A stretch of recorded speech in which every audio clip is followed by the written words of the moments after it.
Game of Thrones, The Wrath of the Sleeping Dragon. This video is purely for entertainment and does not infringe on copyrights or laws. The rights to the novel and image belong to the original author. We do not claim ownership. Don't like waiting and want to listen to this fanfic in full now? Subscribe to our Patreon, where you'll find the best fanfics. Chapter 601, Judgment Day. On the day of the trial, the largest rally in history was held in the square below the Red Keep in King's Landing. Tens of thousands of people flocked here, blocking traffic and causing overcrowding. Back off. Back off. The Gold Cloaks, under the command of the Commander-in-Chief, Lord Blackfish Brynden Tully, continued to disperse the crowds that exceeded the capacity of the square, but even so, they could not stop people's enthusiasm for watching the excitement. After all, watching the excitement is one of human nature, and humans are social animals. How many times have kings been tried in history? And this is not a small king like the king of the canyon or the king of the river, but a king who truly unified the seven kingdoms. The Baratheon family successfully revolted and overthrew the rule of the tyrant. Although many people still despised Robert Baratheon as a usurper 10 years later, it is an indisputable fact from a historical perspective that the other party seized the throne and established a short-lived country. Viserys used this to divide the Targaryen dynasty into two. The politics, economy, system, and military of the two dynasties have undergone earth-shaking changes. Except for the owner sitting on the Iron Throne, the rest have no similarities at all. Later, the kingdom not only unified the seven kingdoms, but also developed two huge territories overseas, each of which was comparable to a territory in Westeros. The kingdom's territory spanned both sides of the narrow sea, and was developing towards the scale of an empire. I believe that this day will not be far away. Now King's Landing has stopped the public trial for 3 days for Robert's trial. The capital garrison has also made full preparations, but it is still a little unprepared. There are more people coming to watch the excitement than they imagined. Back off. Everyone stop moving forward. The soldiers of the capital garrison formed a human wall holding spears and shields to prevent more people from pouring into the square below the Red Castle. They shouted until their voices were hoarse. The people watching the excitement could not break through from the main road, so they also found another way. They climbed to the treetops or rooftops and looked at the scene of the public trial from afar. The nobles, ladies, and ladies who had seats at the public trial arrived at the scene early. Shit, these people are crazy. They were somewhat glad that they came a step early. The traffic jam in King's Landing in the morning was not that serious, and the hotel they stayed in was not very close to the Red Castle. After all, the city center of King's Landing is just like Pentus, and not every noble has so much money to pay high room fees. Therefore, they called it understanding the people's sentiments and lived in the periphery of the core city circle of King's Landing. They set out in the early morning and finally squeezed in with the help of the soldiers of the capital garrison. Otherwise, the consequences of being late would be very troublesome, because His Majesty the King stipulated that no one was allowed to be absent from the trial unless it was necessary, and it was obvious that traffic jam should not be considered as a reason for being late, especially in front of the nobles of the whole country. This embarrassment was the face of the entire family. They didn't want to be regarded as fools. The young knights were afraid that the embarrassment would make them lose the favor of the ladies, and the noble ladies naturally didn't want to squeeze with the smelly lowly people. Of course, these are the most ordinary nobles in the seven kingdoms, and the top nobles in the seven kingdoms don't have to enjoy such crowded services. Their family has already bought real estate around the palace. For example, Petty Baelish, the governor of the Vale, runs a brothel in King's Landing. Its geographical location is quite advantageous. It is not far from the Red Castle. It is considered the top red light district in King's Landing. Many dignitaries who come to King's Landing like this will come to Petty's store. The Golden Rose family also has its own industry in King's Landing. After all, Viserys confiscated their warehouses, but he did not confiscate their assets in other places. The Tyrell family in Star Shuttle City opened these rooms and allowed some nobles to move in. They immediately received a lot of praise, and even these voices have been heard by Viserys. This made the silver-haired young man, who has been a little busy during this period, couldn't help but shake his head and smile. The Tyrell family really never knew how to live in peace. but it's true. What they are best at is a political means in the palace. This is the noble Rose family. King Robert. The Hawking. Robert was escorted up, and it was unknown who spoke first in the crowd, and then many people followed suit, and burst into laughter. The Hawking. Some people even laughed in front of him from a close distance. I heard that you couldn't satisfy Queen Cersei, so you went out to whore. Brave Robert. Ha ha ha. The gossiping crowd burst into laughter again. The noble ladies sitting in the front row rolled their eyes at these lowbrow jokes, and the women who were watching the fun with baskets consciously stayed away from them, ashamed to stand with these people. Robert's face turned red, and it was unknown whether it was anger or shame.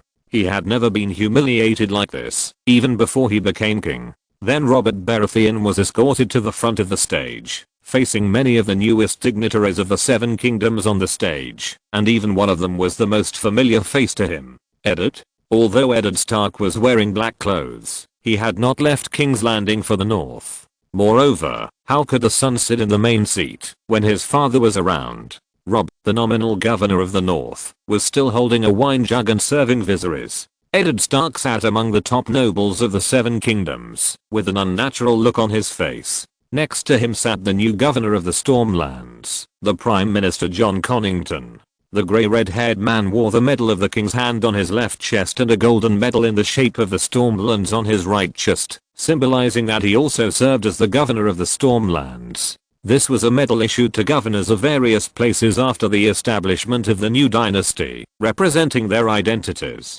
Next to him was the governor of the West, Miss Toyne, the Blackwood family emblem and the golden medal of the West. The Iron Islands governor Euron Greyjoy is still carefree and smells like fish. The Vale governor Petty Baelish also wears the golden Vale badge. The new lord of the twins, Geoffrey Bracken, wears the Black Dragon banner and the badge of the Riverlands governor. The Black Dragon banner is the new family emblem established by the old Earl to distinguish the original Bracken family of Stonehenge. The Black Dragon banner symbolizes the former flagship of the Dragonstone fleet, the Black Death, but that old ship has been gloriously retired after a naval battle a few years ago. Chapter 602, Public Resentment. Some of the top dignitaries in the Seven Kingdoms sat upright, some looked playful, some crossed their legs, and some were daydreaming, and didn't know what they were thinking. The person at the edge was Prince Quentyn Martell of Dorne. He was the youngest, and had no right to attend, but he came on behalf of his father, so he sat at the edge of the governor's sequence, next to his sister Queen Arianne Martell. The Prince of Dorne had a childish face, and kept turning his head left and right. He was wearing a sand yellow robe full of Dorne characteristics. He didn't wear any medals, only the scorching sun emblem on his shoulders. Prince Doran of Dorne was indeed unable to come to King's Landing due to physical reasons. He had not left the Water Gardens for many years. Therefore, he had always sent his eldest son Quentyn to stay in King's Landing. Firstly to help his sister, and secondly to consolidate Dorne's position after the establishment of the new dynasty. Facing Robert's puzzled look, Eddard, who was sitting on the stage, looked a little uncomfortable. The northerner pursed his cracked lips, then lowered his head, and didn't look directly at his friend's eyes. Because he was imprisoned in the dungeon of the Red Castle, Robert knew nothing about the news from the outside world. When his son Joffrey and his daughter Myrcella came to visit him the day before yesterday, they didn't tell him about these things. Robert thought Eddard was dead, or had left King's Landing in black. However, he never thought that Eddard would be qualified to sit in the judgment seat to watch his trial. Isn't this a naked betrayal? At the beginning, it was agreed that good brothers would die together, but I didn't expect you to secretly admit your cowardice. Robert's eyes were a little angry and puzzled, but he didn't blame them. After all, the relationship between the two was like brothers. They were not brothers, but they were like brothers. Both of them grew up in the valley as adopted sons. They boasted and farted together when they were young. When they grew up, they did a great thing together, overthrowing the great kingdom that ruled Westeros for nearly 300 years. Therefore, the relationship between the two was very good. Robert would be happy for Eddard to get a chance to survive. Of course, being happy for him did not mean that he could forgive betrayal. Robert's eyes were like knives, and Eddard lowered his head and remained silent. He chose to kneel down and plead guilty for the sake of his wife and children, but Robert would not do so. Eddard's path was not something that everyone could take. His personal reputation was a guarantee. Even if Robert knelt down and pleaded guilty, he would not have a way out, just like his father-in-law Tywin Lannister. His way out was already blocked. Why did he still embarrass himself at the last moment of his life? It would be better to go to the Seven Hells. Robert had a very clear understanding of his own position. He knew that he was a bastard in this life. He enjoyed all the glory and wealth while alive, and he should go to the Seven Hells to be punished after death.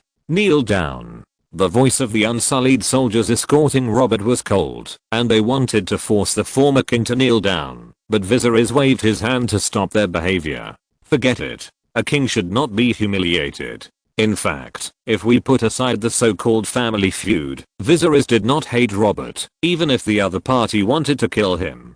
Perhaps it was based on his previous life's good impression of this fat man with a bold personality and a straightforward temper. Robert was very friendly and very good at turning enemies into friends. The Targaryen army joined the human coalition and many nobles of the Seven Kingdoms to fight against the White Walkers. There was a certain reason for Robert's sincerity and Viserys' trust. In fact, if Robert had not been shot and fell into a coma after the war of the human coalition against the White Walkers, and the power of the army had not fallen into Tywin's hands, perhaps the two armies would not have turned against each other so quickly, and a civil war would have broken out in an instant. At that time, Robert wanted to negotiate with Viserys to discuss the possibility that the Targaryen army would not attack Westeros, but instead establish a huge empire on the continent of Essos. After all, the continent of Essos is vast, populous, and economically developed, so there is no need to fight for the Iron Throne. However, Robert was shot in the chest by Lyanna Stark, and the military power fell into the hands of his father-in-law Tywin, and all the basis and weak possibility of negotiations disappeared.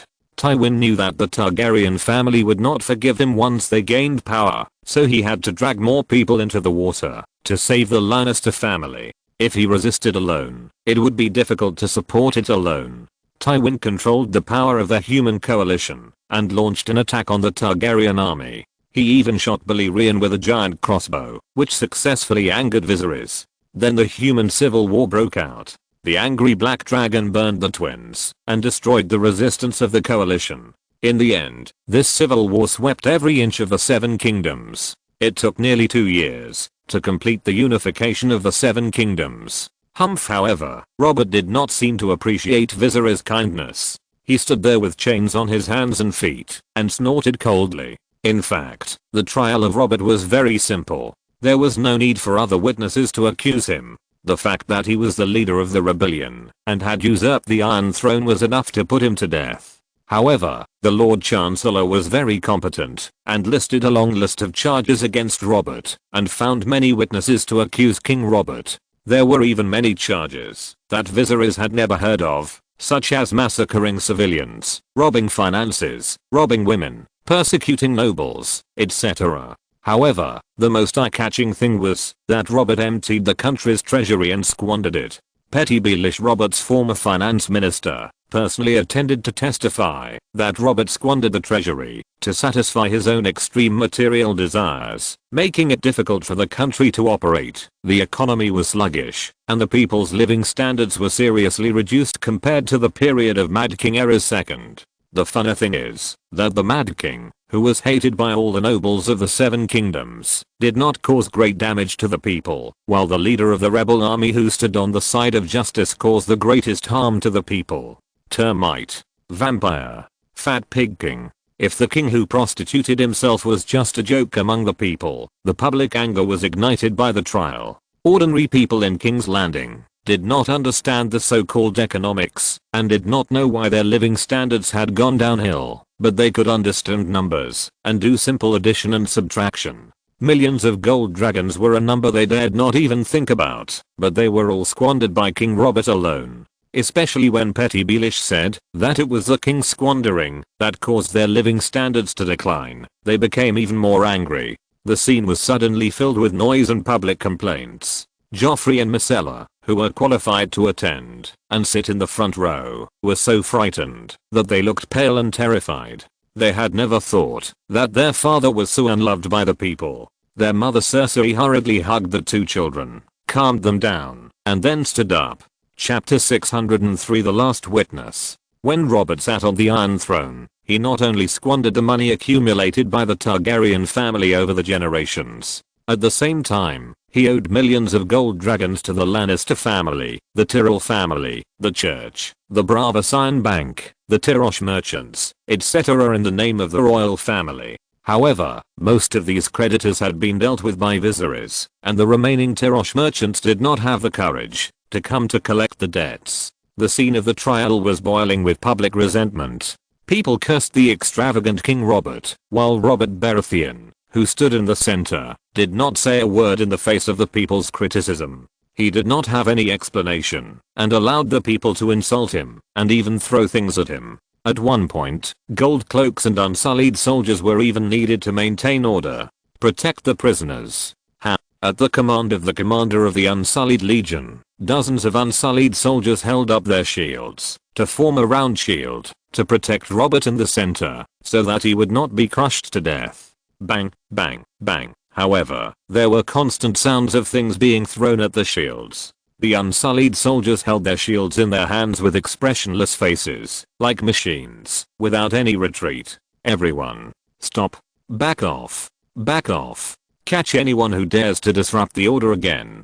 The soldiers of the capital garrison, under the command of Brynden Tully, drove the angry people out and kept them away from the execution ground, so as not to disrupt the normal order. It took some time to arrest several people who led the riot, and finally calmed down the riot caused by the trial. However, the last sympathy of the people for King Robert was gone, leaving only anger towards him. Robert himself remained silent throughout the whole process, because he knew that this was his own mistake. Since being imprisoned, Robert has actually been thinking about the reasons for his failure. There were reasons for the war, reasons for Tywin usurping military power while he was unconscious, and also reasons for his own extravagance. If he had not spent so many gold dragons on pleasure, but instead benefited the country and the people, developed national strength, increased the number of soldiers, and improved armaments, would he have been more relaxed in the war? He would not have been beaten by the White Walkers and fled in panic, nor would he have lost the final civil war, lost the Iron Throne, and become a prisoner.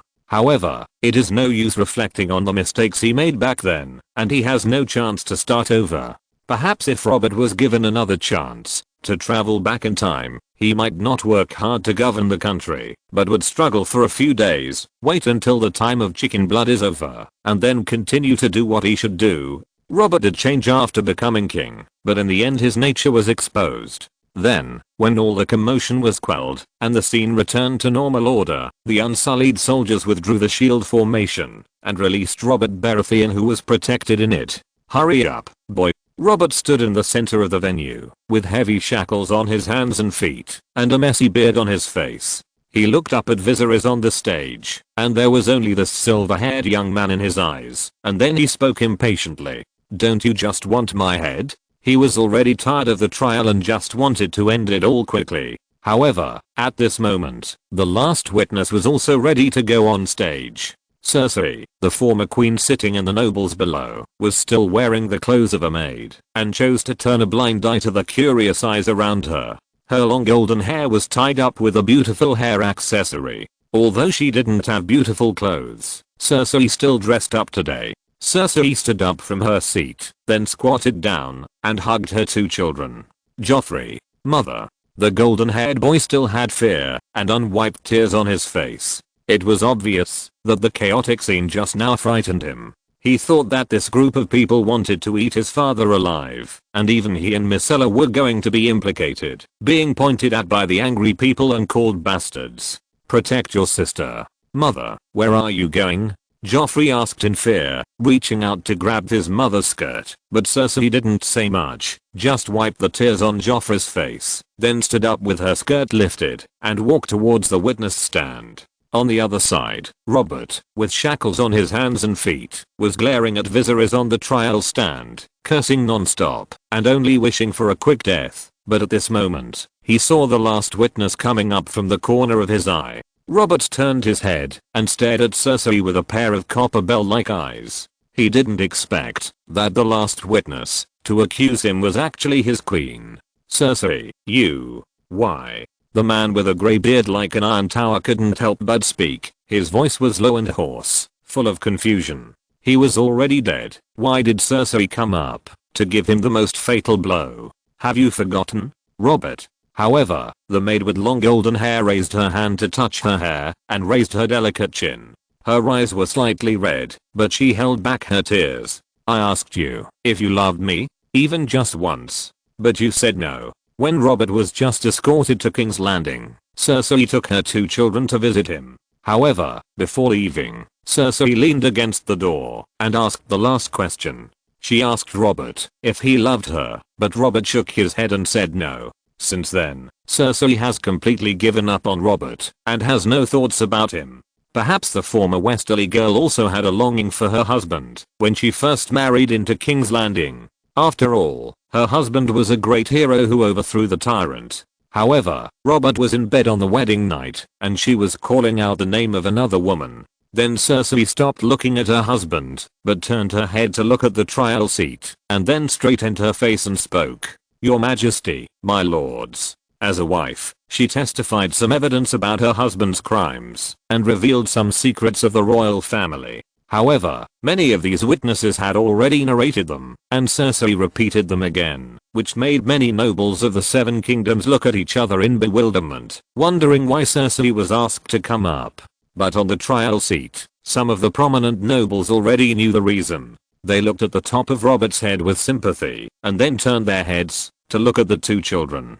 In the final analysis, the children were innocent and were just victims of the love, hate, and hatred of the adults. Chapter 604, Revealing the Secret. Your Majesty, my lords. However, when many nobles of the 7 kingdoms looked at each other, wondering what had happened, Cersei suddenly changed her tone and looked at the Archbishop, who also had a seat at the judgment seat. Your Majesty, the Archbishop. The Archbishop, who was wearing a gorgeous pale yellow robe and a crystal crown on his head, and was so fat that he could not walk, was sitting under the awning of the judgment seat and was daydreaming. Suddenly, he heard Cersei mention him, and was slightly startled for a moment, then quickly came to his senses, coughed lightly and spoke. Please speak. Now Cersei is no longer the queen, and cannot be called Her Majesty, but after all, as the former queen, it is not appropriate to call her by her name, so she can only be called without her name. As the spokesperson of the gods in heaven, the Archbishop must abandon his secular name, so the Archbishop has no other title but to be called the Archbishop.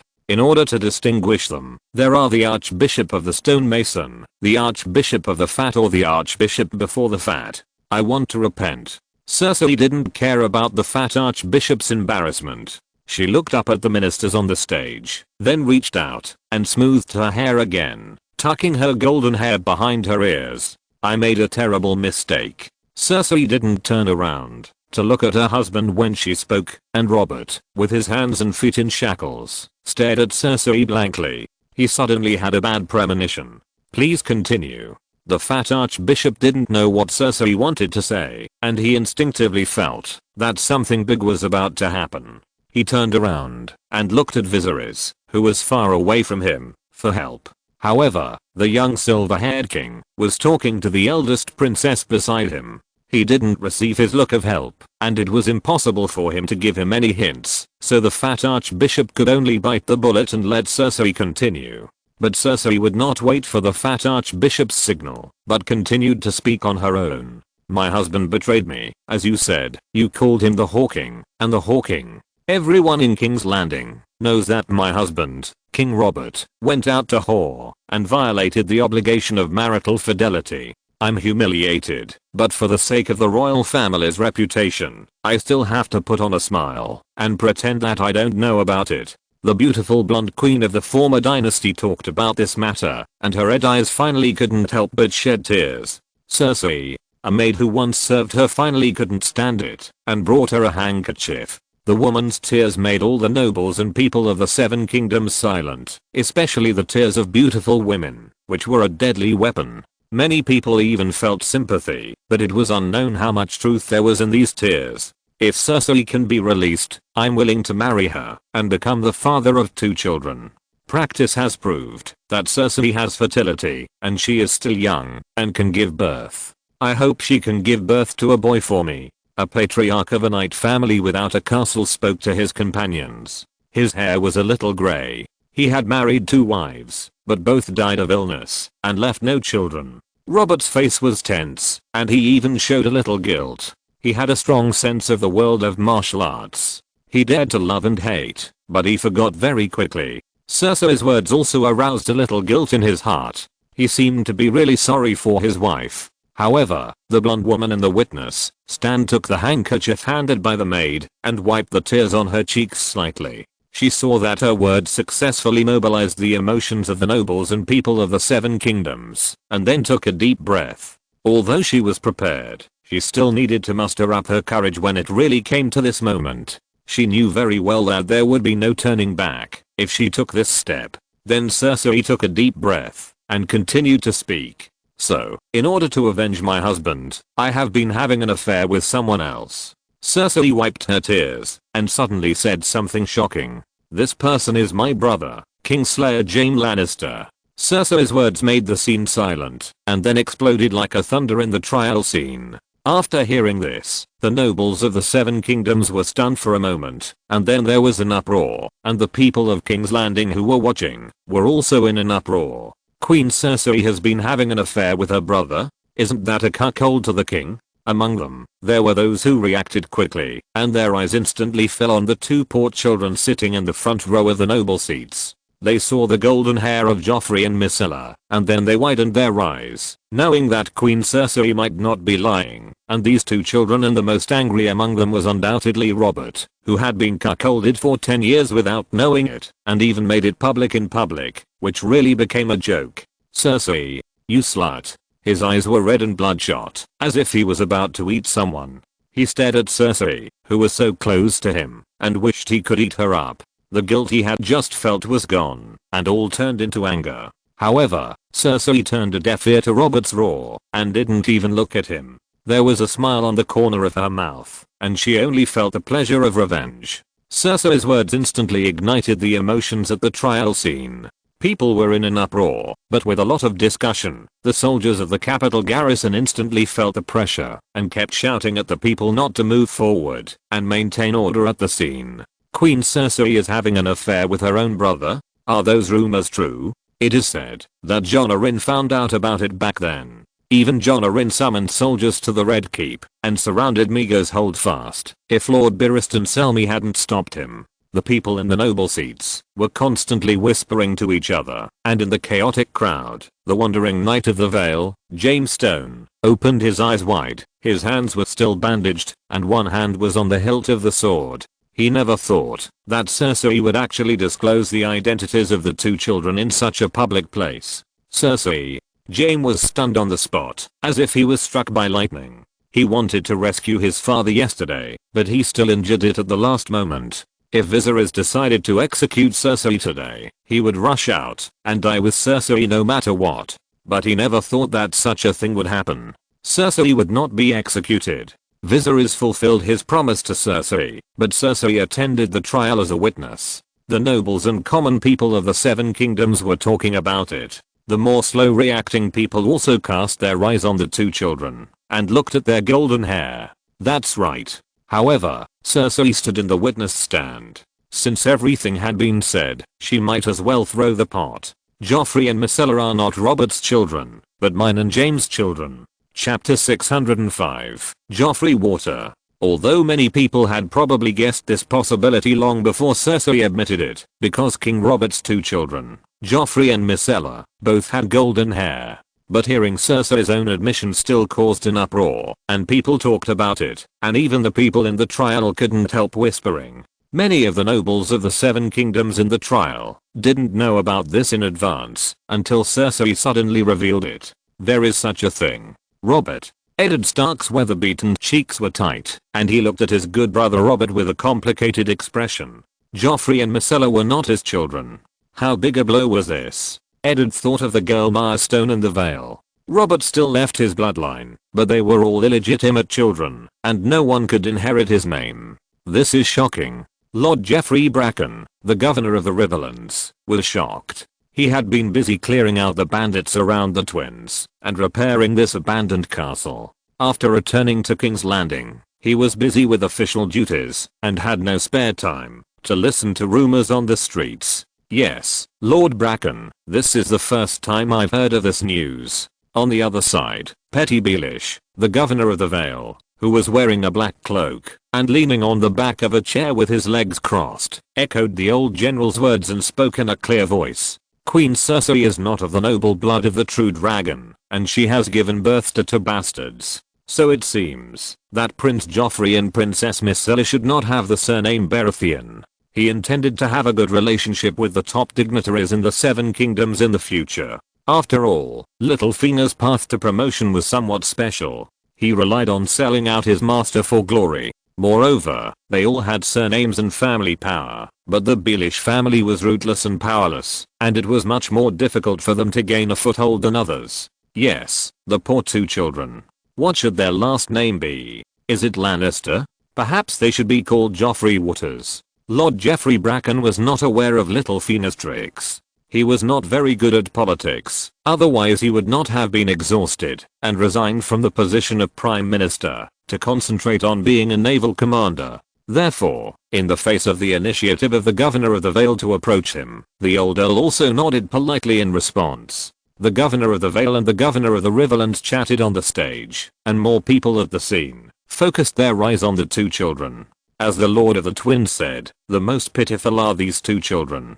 They did nothing, but a huge sin fell on their heads. Everyone looked at Joffrey and Myrcella, and the blonde boy's brain was also blank at this moment. The father he had called for so many years was not his father. His brain could not hold such a huge amount of information for a while, but he just remembered what his mother told him to protect his sister. This scene looks familiar to me. Viserys. At this moment, the brown-haired girl sitting on Viserys' left suddenly spoke. HMM. Viserys was slightly startled, then turned around. Do you think he looks like you? That's how we escaped from King's Landing. Rhaenys pointed at Joffrey and Myrcella, who were being watched by thousands of people. The boy was holding his sister's hand, and Viserys was probably like this at the time. However, his situation was more difficult. There were only a few soldiers around him, but there were countless times more people who wanted to kill him. Viserys had a huge bounty on his head, and he and Rhaenys had two children, and a baby sister Dany.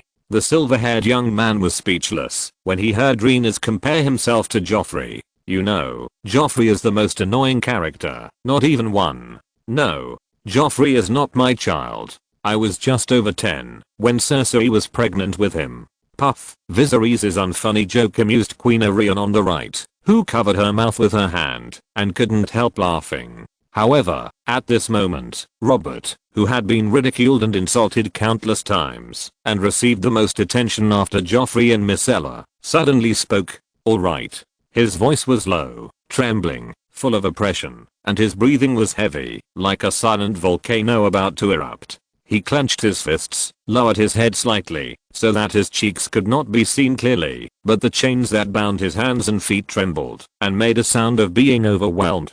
I said, alright. Robert had thought that he would be humiliated and ridiculed by his enemies today, but Robert had already made plans to die. In fact, he had been ready to die since he was imprisoned in the prison, so he even impatiently urged Viserys to act quickly. Robert was not afraid of death, but he did not expect that he would be given such a big surprise before he died. He had been cuckolded for 10 years and was already green with radiance. Even the children he had raised for many years were not his own, but bastards left by Cersei and James' adultery.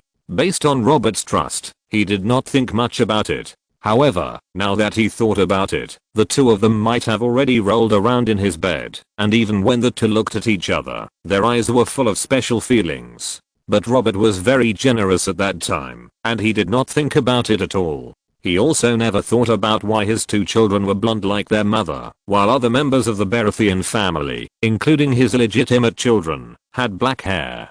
Even though Robert Baratheon was now in a state of decline, he was once a king after all. His voice was still full of oppression, like a volcano about to erupt, making the nobles of the Seven Kingdoms around him, especially the generals who were good at fighting, feel a sense of danger, and they could not help but restrain their expressions and sit up straight. The chaotic voices around were also disappearing quickly, and everyone's eyes fell on another protagonist, King Robert.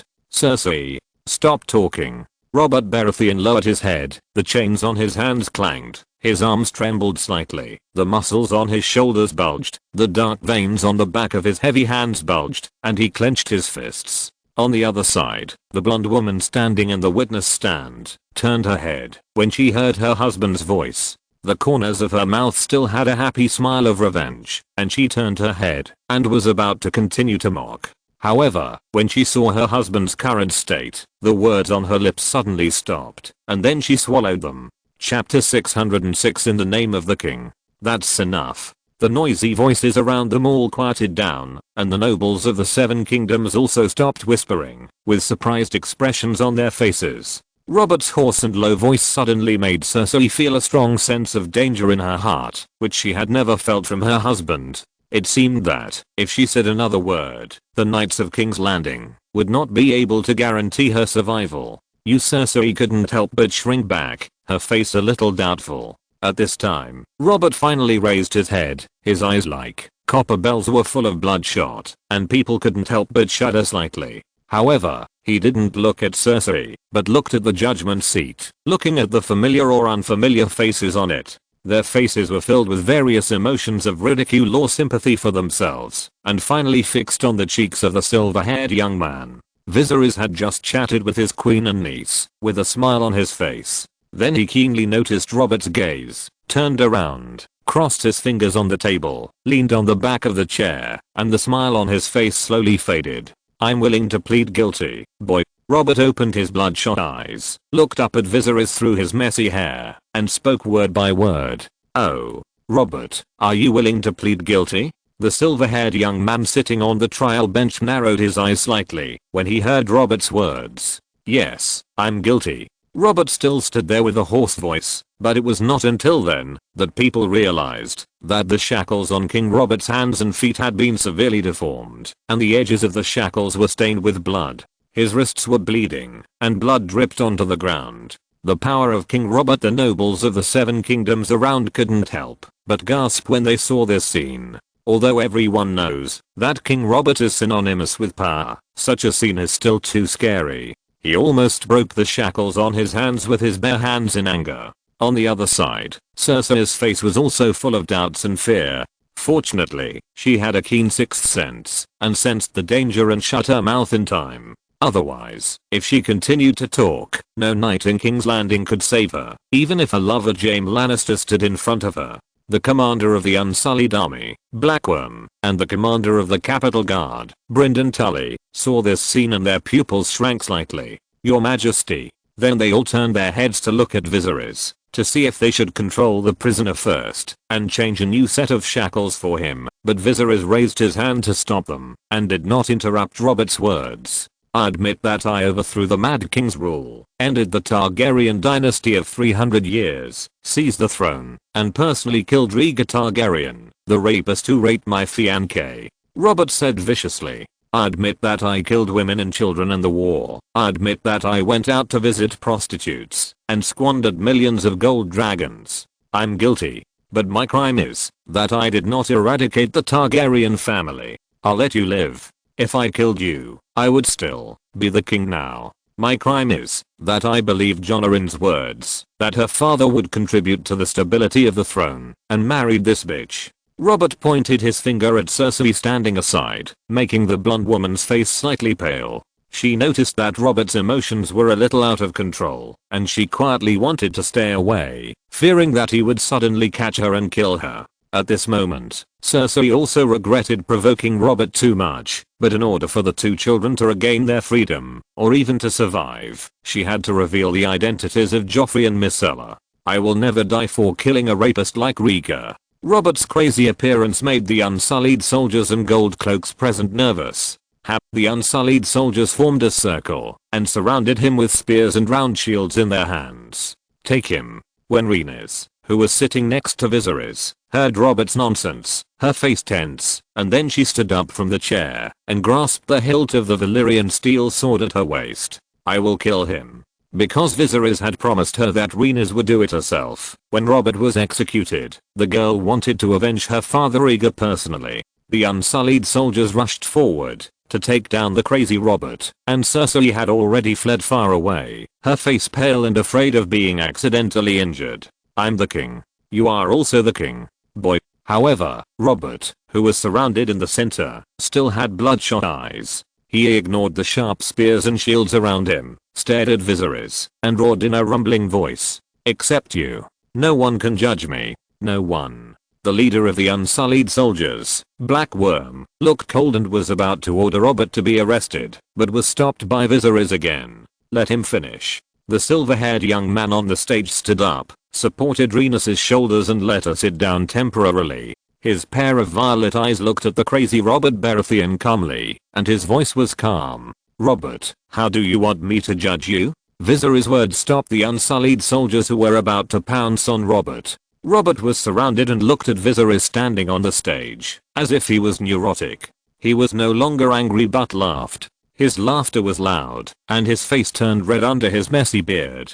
He laughed until he was out of breath and kept coughing. Then he spoke in a trembling voice. "I ask for help from the gods in heaven. In the name of Robert Baratheon I, King of the Andals, the Rhoynar, and the First Men, ruler of the Seven Kingdoms and protector of the realm." Robert's crazy words frightened everyone present. "In the presence of the Spokespersons of the gods, in the presence of the people of King's Landing, and the nobles of the Seven Kingdoms, I demand a trial by combat. In the name of the king. Do you refuse?" Robert's words made the tens of thousands of people watching the trial and the nobles of the Seven Kingdoms silent. Everyone's breathing rate became unsteady, and then their eyes looked at the silver-haired young man standing on the trial seat. Viserys stood on the stage, looking at Robert below, and did not speak for a long time. "Your Majesty." On the other side, the governor of the Vale, Petty Baelish, stood up with a worried look on his face and spoke quickly to persuade. "You are the king. You are the future of the country. You don't have to risk your life for a loser." However, at this moment, Viserys suddenly sneered inexplicably. He ignored Littlefinger's words, but turned to walk to the stage, and said to Robb Stark, the servant beside him, "Bring my sword." Wow. The trial scene watched by tens of thousands of people was in an uproar in an instant, and a deafening roar of applause broke out. "Yes, Your Majesty." The reddish-brown-haired boy's face flushed, not knowing whether it was because of excitement, and when he heard Viserys' words, he hurried to get his sword.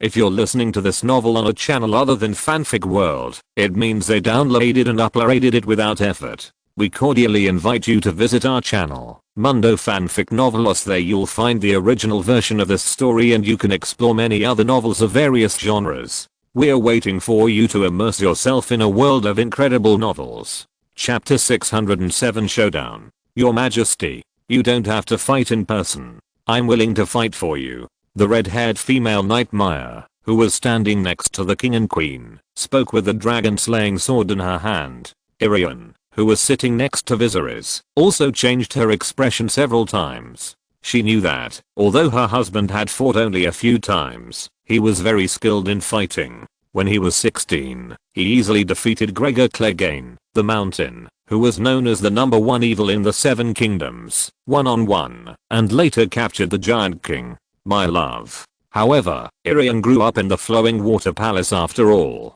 She had never been to the battlefield, and had never seen Viserys fight. There was still worry in her words. But Viserys just shook his head, and waved his hand casually. It doesn't matter. To him, Robert was not a threat. There was a huge qualitative gap between the two people. This gap was like an adult facing a child, a dragon facing a stag. Your Majesty. Then Viserys walked down the judgment seat, and his attendant, the reddish-brown-haired boy, brought his sword. Snap. Viserys reached out to take the scabbard, slightly pulled out the dusk, and took a look. The scarlet longsword exuded a cold chill, but when the longsword was held in his hand, he did not feel that way. Instead, he was wrapped in warmth, and then put the sword back into the scabbard. "I will put on the armor for you." Then Robb Stark continued to speak. The unsullied soldiers had already brought the set of armor that Viserys often wore. This was a set of Valyrian steel armor brought back from the ruins of Valyria. It was silver white and very thin, but the defense was extremely amazing. Ordinary swords and knives could not even scratch it, let alone break the defense. However, Viserys had not participated in the war for a long time, and this set of armor was naturally put aside and covered with dust. He rarely wore it himself. No need. Viserys shook his head slightly and then returned the dusk in his hand to Rob. On the other side, Robert Baratheon was wearing armor with the help of the Unsullied soldiers. Robert was wearing a set of armor from the Baratheon family, with a crowned stag emblem on the chest and a staghorn helmet. Robert had worn this set of armor in battles and killed Rhaegar on the battlefield, but later he became fat and could not wear it, so he left it in the Red Keep and was captured. But now Robert has been tortured for more than 2 years, starting with the invasion of the Wildlings, then the war with the White Walkers, the Civil War, and being imprisoned. He has lost a lot of weight and regained some of his youthful appearance and can wear this set of armor again. Your Majesty, kill him. Kill him. Boom, boom, boom. The sound of war drums around was rumbling, creating a warm atmosphere, and the people and nobles of the Seven Kingdoms were all looking forward to it, cheering and cheering. How many people in history have seen a duel between kings? Robert challenged Viserys, and Viserys, as the winner, could have refused to accept Robert's challenge and executed him directly. However, Viserys still accepted Robert's challenge and gave him a decent death, which directly pushed the atmosphere to the extreme. King Robert put on his armor with the help of the Unsullied soldiers, and Blackworm looked at his eyes coldly from a close distance. Facing the crazy Robert Baratheon, he showed no fear, and Robert also stared at Blackworm fiercely. You will die. Then Blackworm stared at Robert coldly and said this in the poor common language, raised his chin slightly, took a step back, and nodded to the subordinates behind him. Yes. The Unsullied soldier came forward, handed Robert the hammer he was used to using, and then turned and left. Dang. At this time, the bell of the trial side suddenly rang, and the much anticipated trial by combat was finally about to begin. The noise of the people of King's Landing and the nobles of the Seven Kingdoms disappeared instantly, and all irrelevant people retreated to the outside of the venue. Everyone also shut their mouths and stared closely at the two people on the scene. In the presence of the gods and the lords, we gather here. The fat archbishop on the trial stand stood up tremblingly and was about to say some prayers before the trial by combat, but was interrupted by Viserys waving his hand. The horn sounded at the scene, and the fat archbishop was choked for a moment, but he did not dare to have the slightest temper, so he could only bow and sit down again. The scene suddenly became completely quiet, with only Viserys and Robert Baratheon. Robert was wearing heavy black armor, a staghorn helmet on his head, a crowned stag emblem on his chest, and a heavy storm hammer in his hand. On the other side, Viserys was not wearing armor, but only a light battle robe, a brocade robe with white velvet with gold thread, tight leather pants, and a jade belt. Before the battle, the squire handed the sword back to him. He still had black gloves on his hands, and one hand held the sword dusk. Silver gold hair draped freely over her shoulders. A pair of violet eyes stared at Robert Baratheon quietly, looking very relaxed, while the other looked as if he was facing a great enemy. Will Viserys be okay? The young Queen of Dawn on the stage held her dress tightly with her fingers, her face full of worry. Robert looks much stronger than him. Viserys' figure did not look very strong, but of course not thin, like a Baron's type, but when he took off his clothes, he could see his angular muscles. Robert was much bigger than him, like a tank. Fighting is not a competition of whose muscles are stronger, otherwise there would be no meaning in fighting. Why don't we take off our clothes and compare? On the other side, Yrion's uncle the Baron said calmly with his legs crossed. He was one of the calmest people on the stage, and the female Nightmare was the same.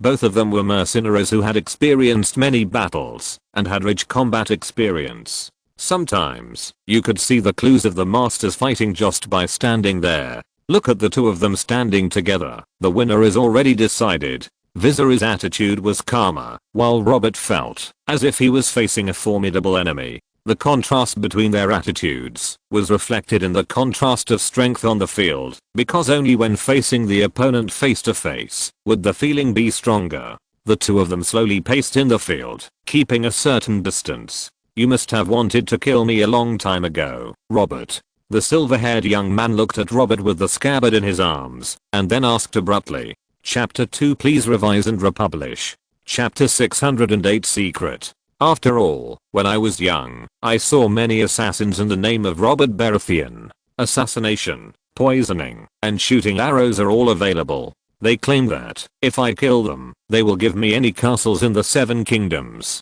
Viserys' voice made Robert's face look a little ugly. After all, although he didn't care about the so-called reputation, it was also shameful to send assassins to deal with a child. Of course. Then Robert couldn't help it, roared in a low voice, and then rushed forward first. I just hate that I didn't kill every bastard of the dragon. Robert Baratheon charged head on, roaring and swinging his warhammer, smashing Viserys' head directly, wanting to smash the head of this bastard of the dragon he hated like balance one. Robert once thought that Rhaegar was his lifelong enemy, who took away his fiancée and forced him into a desperate situation. However, he didn't expect that the inconspicuous brother next to Rhaegar was Robert's real nightmare. Facing the aggressive King Robert, Viserys' response seemed very relaxed, as if he had guessed Robert's move in advance, and then he slightly turned his body to dodge, and the heavy hammer slammed to the ground. Boom. The sound of huge metal hitting the ground was harsh. Then Robert dragged the storm hammer on the ground and attacked Viserys again. The heavy hammer swept across, trying to break the opponent's bones. This was Robert's characteristic in fighting. The more he fought, the braver he became. Once he got the momentum, he would attack like a storm. Go to hell. Robert's hammer was powerful and heavy, carrying a strong wind, but his move was easily avoided by Viserys again. Then the silver-haired young man still did not draw his sword. After dodging, he went around behind Robert and used his scabbard to cut Robert's staghorn helmet with his backhand. Snap, directly knocked his helmet away, and it fell to the ground, causing a cry of surprise at the scene. Is that all, Robert? Everyone says you are a peerless warrior, the demon of the trident, the most valiant and skilled warrior in the land. Viserys' face was filled with disappointment. He had thought Robert would be very strong, but he was perhaps slightly inferior to the Giant King. After all, the giant was a creature in mythology, and Robert Baratheon was just a human king. Stop talking nonsense, boy. Robert, with disheveled hair, took 2 deep breaths, then tightened his hammer in his hand and spoke in a rumbling voice. When I was fighting your brother Rhaegar, you didn't even know where to drink milk. Viserys stood not far away, holding Dusk in his arms from beginning to end. This was not a battle, but a one-sided play. Robert was a warrior more than a king. At the end of his life, he didn't want to be pushed to the beheading, but wanted to die standing like a warrior, so he challenged Viserys, and Viserys was happy to fulfill his wish. In fact, Robert himself also knew that he was no match for Viserys. Cold sweat had already flowed down his forehead. Robert had already noticed this feeling when they just started fighting. You know, the other party had not drawn his sword yet. You hate Rhaegar so much, just because he took away your fiancée. Lyanna Stark of Winterfell. The battlefield was silent. The silver-haired young man did not take the initiative to attack. He looked at Robert with pity in his eyes and then asked, of course. Rhaegar took away and raped Lyanna. He is a rapist. Of course I will kill him. Robert took 2 deep breaths and then rushed over, took the initiative to attack again, and smashed down with a hammer. Bang, but once again, a dull sound of metal collision broke out. Viserys used his scabbard with one hand to block Robert's hammer, and it seemed that there was no effort at all. No, that's not right. You are wrong, Robert. However, Viserys just shook his head slightly when he heard Robert's words. Rhaegar did not kidnap and rape Lyanna Stark. Then he exerted force on his hands and forced the naturally powerful King Robert to retreat. He took several steps back before he regained his footing. Robert held the hammer in his hand with a look of astonishment in his eyes, as if he had seen a ghost. Wow. The nobles and people of the 7 kingdoms who were watching the king's duel were also in an uproar. Although they knew that King Viserys was good at fighting and even saved the world according to rumors, King Robert's strength was also obvious to all. They had thought that Viserys would rely on his exquisite swordsmanship and flexible fighting skills to defeat Robert, but they never thought that Viserys could push King Robert out as easily as picking up a chicken. Since you are about to die, I can tell you the truth, so that you can be a wise ghost. Bang! Viserys pushed King Robert out with one hand like throwing a chicken, and he never drew his sword from beginning to end. Then he held the scabbard with one hand and leaned it on the ground, and the dust on the ground fluttered slightly. In the stands, Eddard Stark, who was dressed in black, was watching his friends battle with full concentration. The truth? He saw the situation on the field. Eddard, who was good at fighting, also knew that Robert had no chance. When he was feeling a little sad, he suddenly felt that something was wrong when he heard Viserys' words. Impossible. This was his deepest secret. Except for telling his wife before the Battle of Winterfell, he had never told anyone. Aunt Lyanna? The truth? Robb Stark, Sansa, Jon Snow, Theon Greyjoy and even Brandon, the boys of the Wolf family, were all at the scene. They rarely heard their father mention Aunt Lyanna, so they were curious when they heard the truth from Viserys. Actually, Rhaegar didn't kidnap and rape Lyanna Stark. They were in a wrong love. Rhaegar liked Lyanna, and Lyanna also admired Rhaegar. They were truly in love. The nobles of the Seven Kingdoms looked at each other. Impossible. When Robert heard Viserys' words, he was furious. He was so angry that his whole body trembled, and then he rushed over. But this time Viserys did not show mercy. Clang! He drew the dusk in his hand, cut off Robert's warhammer with one sword, and stabbed it into his chest with his backhand, completely piercing it. Puff! Blood spurted out instantly, and the stag armor that followed Robert in the battles became as brittle as a piece of paper. What? The change happened so quickly that many nobles of the Seven Kingdoms present did not react. His Majesty had already defeated Robert, and even some noble ladies couldn't help but exclaimed when they saw this scene. Oh my god. King Robert, who was just so aggressive, was defeated in an instant after Viserys fought back. Even Lyanna gave birth to a child for Rhaegar, and gave it to his brother Eddard to raise. Viserys squatted down, and looked at Robert and spoke in his ear, telling only him, and then turned his head. Jon Snow. Chapter 609. Robert's death. Robert Baratheon is dead. He was defeated by the younger and stronger new king in the duel.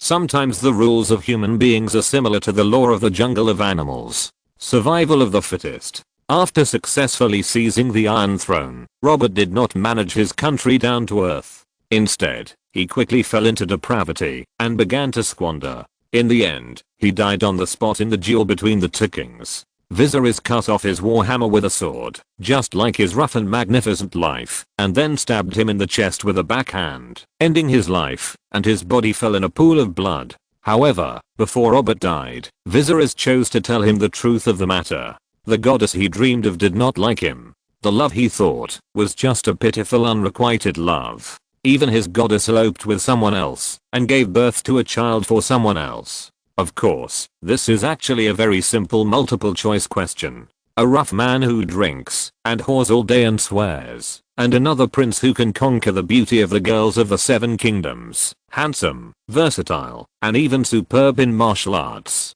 When he gets on a horse, he is a knight who is hard to beat in the Seven Kingdoms, and when he gets off the horse and picks up a harp, he can play music that makes people cry. If everyone is Lyanna Stark, it is actually easy to make a choice. Before the long sword pierced Robert's chest, Robert did not believe Viserys' words. However, when the long sword pierced his chest and Viserys told him the truth in his ear, Robert turned his head and looked at the somewhat bewildered brown-haired boy. He saw a familiar figure on the boy's cheek. Jon Snow's eyebrows and eyes are delicate and smart, just like the girl who made him fall in love at first sight. She also has such a pair of grey eyes. The outline of the boy's cheek is very similar to the enemy he will never forget, especially the side face, when he turned his head.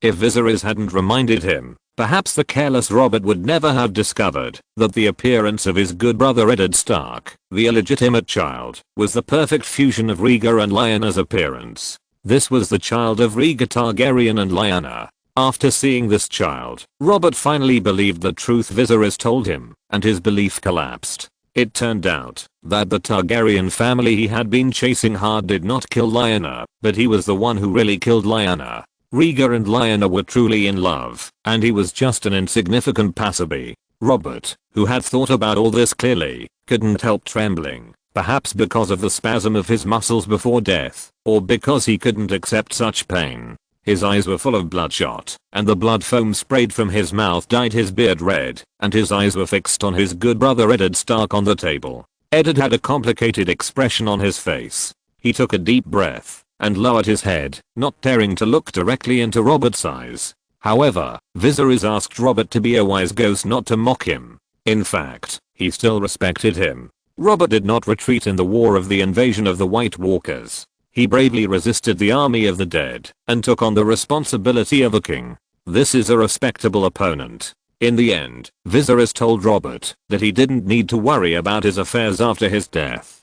He could leave with peace of mind. His wife and children would take care of him. Ahem. Robert Baratheon lay on the ground, his chest rising and falling like a broken bellows, and then coughed out a few mouthfuls of blood. He heard Viserys' words and used up his last strength to turn his head and look at a boy behind Viserys' seat in the stands. The boy has black hair, blue eyes, honest and round cheeks, and a sturdy figure. He was holding a wine jug in his hand to pour wine for Queen Arianne, and did not notice Robert's eyes on him. Gendry as an incompetent father, Robert still learned the boy's name from Viserys. I don't know why. He is willing to believe that Viserys did not deceive him. A man with only his last breath left. And Robert could tell at a glance that this was his boy, exactly like him when he was a child. Then Robert looked at the busy boy on the stage and kept repeating this name. I wonder if he regretted treating his illegitimate son and their mother well before he died. After all, these were his real flesh and blood, while Joffrey and Myrcella were other people's children. In his final moments, Robert's bloodless lips trembled, and he whispered to Viserys in a voice that he couldn't even hear clearly, and then he took his last breath, and his eyes were closed. Robert Baratheon died in the duel, but the whole audience was solemn, without the cheers of the nobles and people of the Seven Kingdoms, only deathly silence. Wow. Then someone stood up and applauded, and then everyone started to applaud. The applause was for this wonderful duel, for the victorious King Viserys, and also for bidding farewell to King Robert Baratheon. Viserys pulled out the sword that was stuck in Robert's chest, wiped the blood off the sword with a piece of silk, and threw it on the ground, then returned dusk to his squire Robb Stark. Robb, your majesty. The reddish-brown-haired boy took Viserys' sword, held it in his arms seriously, and then watched King Robert's body being carried onto the flatbed cart. What does Robert's story tell us? No, I don't know. Robb Stark was slightly startled when he heard this, then thought about it carefully, and couldn't figure it out. A licker will not die well. Remember, don't be a licker. Bury Robert Baratheon with honor, and give him the last dignity. Viserys patted the boy on the shoulder, then gave him another warning, and then turned and left. The former King Robert Baratheon died in the duel, symbolizing that the public trial that took a total of half a month had finally come to an end. His body was buried on a hillside facing the sea outside King's Landing, and the farce left at the public trial has not ended. People are talking about the self-exposure of the former Queen Cersei, but the most pitiful are the two children. The King's Council debated whether Joffrey and Myrcella should be Lannisters, as Han, or Weir. Of course, the Baratheon surname must have been taken away, because Joffrey and Myrcella are not King Robert's children. If the Lannister family is still there and still holds power, they may strive to fight for the right to give the two children their surnames. However, the Lannister family has now perished, not to mention that Jaime and Cersei did not make a sacred marriage contract under the watchful eyes of the gods, and they are illegitimate children of adultery and incest. Finally, based on the principle that illegitimate children should be born according to their place of origin, Viserys issued a royal decree to revoke Joffrey and Myrcella's titles of prince and princess, and took back the two children's Baratheon family surname, changing their names to Joffrey Werewater and Myrcella Werewater. Chapter 610 A New Journey. Early in the morning, the sun was shining brightly. The sunlight above was a bit dazzling, so I had to squint my eyes when I looked into the distance while sitting on horseback. The Gate of the Gods in King's Landing was the gate that Cersei had entered when she surrendered. Now this magnificent gate was seeing off the soldiers who were about to go to war. The sound of horse hooves rang out on the avenue, paved with blue stone slabs. Whoa, a team of knights in bright armor came to the edge of the city gate and reined in their horses. The leader was a knight with a weathered face. He was dressed in black and had a metal medal of the dire wolf on his left chest. His dark brown hair was mixed with a lot of grey. The knight stood on his horse at the edge of the city gate of the kingdom's capital, watching the endless stream of people coming and going, and a feeling of melancholy and emotion arose in his heart. The last time they came to this city, they were the leaders of the rebels. However, this time they left in a different identity. He became a basic soldier of the Night's Watch. This time, he was about to embark on a journey to reclaim their homeland and the Great Wall. Coming and going back and forth, even after many hardships, this city is still this city. 3 hills are undulating, standing on this flat land. The 3-headed dragon flag on the top of the city is fluttering, showing majesty, grandeur, and shocking. The momentum of the kingdom is rising. They were established in blood and fire. Now both sides of the narrow sea have known that a powerful country is rising, and it will surely conquer the 4 directions in the future. And this knight is Eddard Stark, the former Duke of Winterfell. He rode his horse and stood on the inside of the Gate of the Gods waiting for the arrival of the large army. He looked back at the Red Palace on Egan's High Hill, and then he was full of emotion. A few months passed in a flash, and the new year of the kingdom has arrived, the 295th year of the Egan calendar and the 3rd year of the new calendar. Perhaps because of the inconvenience of changing the calendar, the people of King's Landing have begun to record both calendars, while outside King's Landing, more people still use the Egan calendar or the Conquest calendar. After Robert seized the Iron Throne, he changed the Egan calendar to the Conquest calendar. In more than 10 years, the Egan calendar changed to the Conquest calendar, and then to the new calendar. It is indeed a bit difficult for ordinary people in the 7 kingdoms, who have learned nothing. However, all these problems will be solved in the future with the tempering of time. At present, the kingdom is recuperating and working hard. The causeway across the neck has been repaired with the efforts of the whole country, which is enough to accommodate the army. In addition, the interest-free loan from the Iron Bank of Bravos is in place. After consultation with the Iron Throne and the Royal Council, the King's order was finally issued a month ago. Prepare to launch a war to recover the north and take back the land from the hands of the dead. The soldiers mobilized this time were the former northern troops, but their command has changed because the new policy of the kingdom does not allow nobles to command more troops than the upper limit of their private soldiers. Therefore, all the northern troops this time belong to a legion independent of the kingdom's military system. The Night's Watch. The war between humans and the White Walkers a few years ago has not ended. For humans, it has been a long time, but for the White Walkers, it may just be a half-time break, a short retreat to accumulate strength, and they will come back in the future. In order to deal with future wars, the Iron Throne proposed a great Night's Watch plan. This plan is very simple, which is to expand the scale and number of the Night's Watch, restore this legendary legion with a long history to its most prosperous period, and deal with future wars with the White Walkers. This is also in line with the special customs and customs of the North. The people of the North are extremely xenophobic and do not like outsiders to govern the people of the North. Under the new policy, the nobles are not allowed to keep private armies. The country has no intention of giving privileges to the nobles of the North like Dawn, so all the soldiers are simply brought under the command of the Night's Watch. However, except for the criminals who were sent here, the rest of the northern soldiers did not have to take those harsh oaths. After serving for a few years, they were allowed to go home, to marry and have children, and they were considered peripheral soldiers of the Night's Watch. However, in a series of new policy changes by the Iron Throne and the Royal Council, the current Night's Watch commander Jeff Mormont unexpectedly became the biggest winner. He once ran around for several criminals and said all the good things, but he did not expect that with an order from the Iron Throne, he would suddenly become one of the most powerful people in the 7 kingdoms. But of course, Jeff Mormont's power came as fast as it came, and it would go as fast as it would if someone wanted to take him down. At his age, he naturally knew the power struggle contained in it, and it was twists and turns. The Iron Throne could make him a big man with an order, and it could also make him lose everything in an instant. His current power is illusory, and only the supreme power of the Iron Throne is real.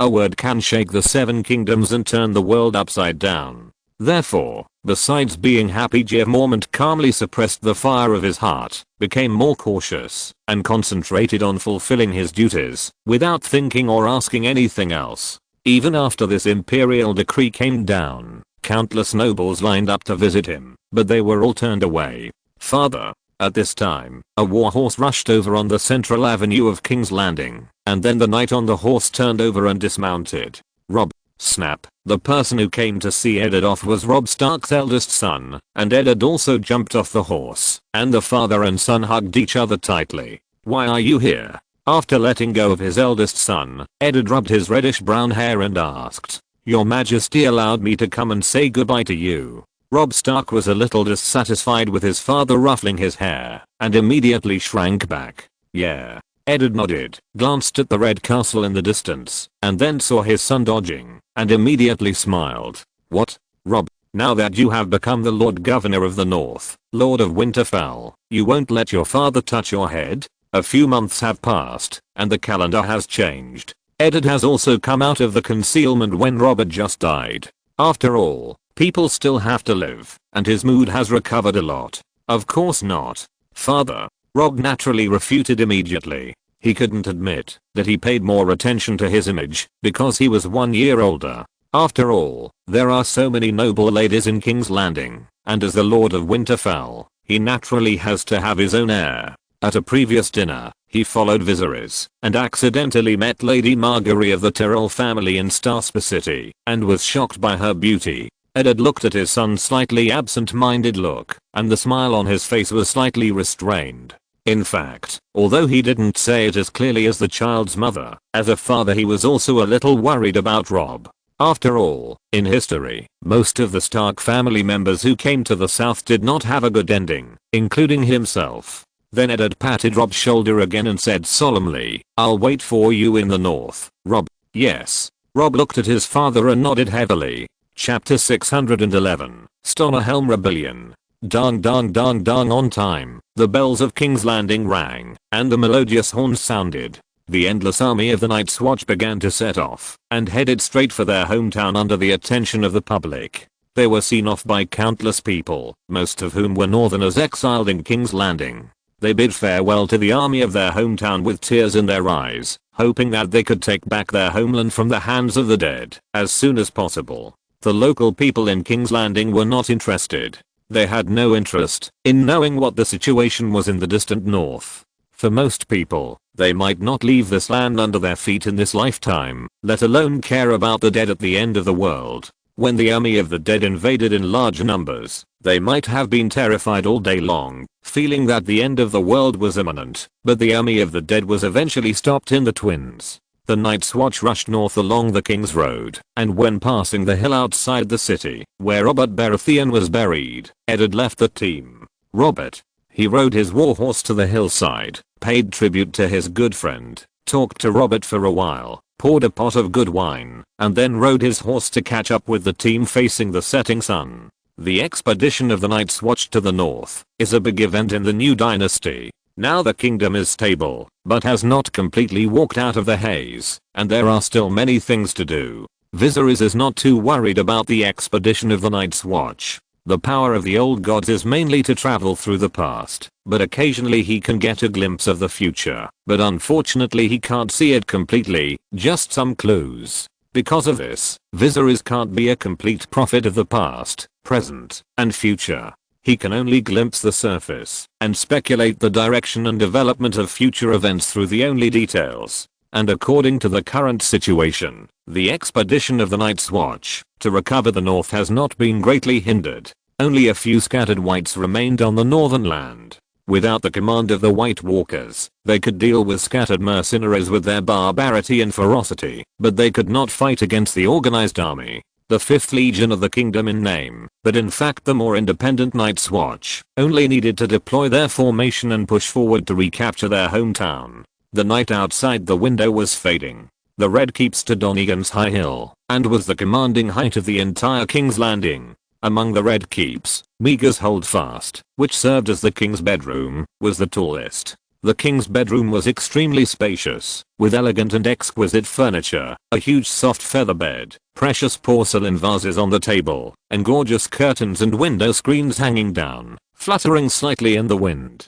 Viserys was sitting at the desk at the moment, facing the sea breeze blowing from the extended balcony, and stretched out a finger in a daze. "What are you thinking about, my love?" His wife, the beautiful Queen of Dawn, was lying on their soft big bed, naked with only a thin transparent veil covering her body. She raised her legs and entangled her feet. She turned her head to look at her husband and asked. She had been looking at Viserys for a long time. He had been in a daze, and no one knew what he was thinking. Are you thinking about Stonerhelm? Not long ago, there was a riot in Stonerhelm.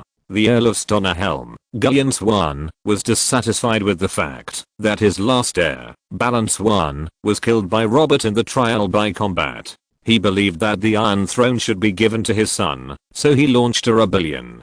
Gian Swan first convened a grand banquet to invite many nobles from the Stormlands to participate. Unfortunately, there were only a few people who came. There were only a few families not far from Stonerhelm, including Earl Lester Morrigan of Crow's Nest, Lady Mary Methering of Mistwood, Earl Alexander Steeman of Landark, and some other nobles from the Stormlands. At the banquet, Gian Swan suddenly cursed Viserys loudly, thinking that he was a tyrant who violated the sacred power of the nobles, and called on the Stormland nobles at the banquet to join the ranks of those who resisted Viserys. However, the other Stormland nobles were shocked when they saw Gian Swan suddenly go crazy. Now the spies of the Ministry of Internal Affairs are omnipresent. They have experienced it when they were in King's Landing.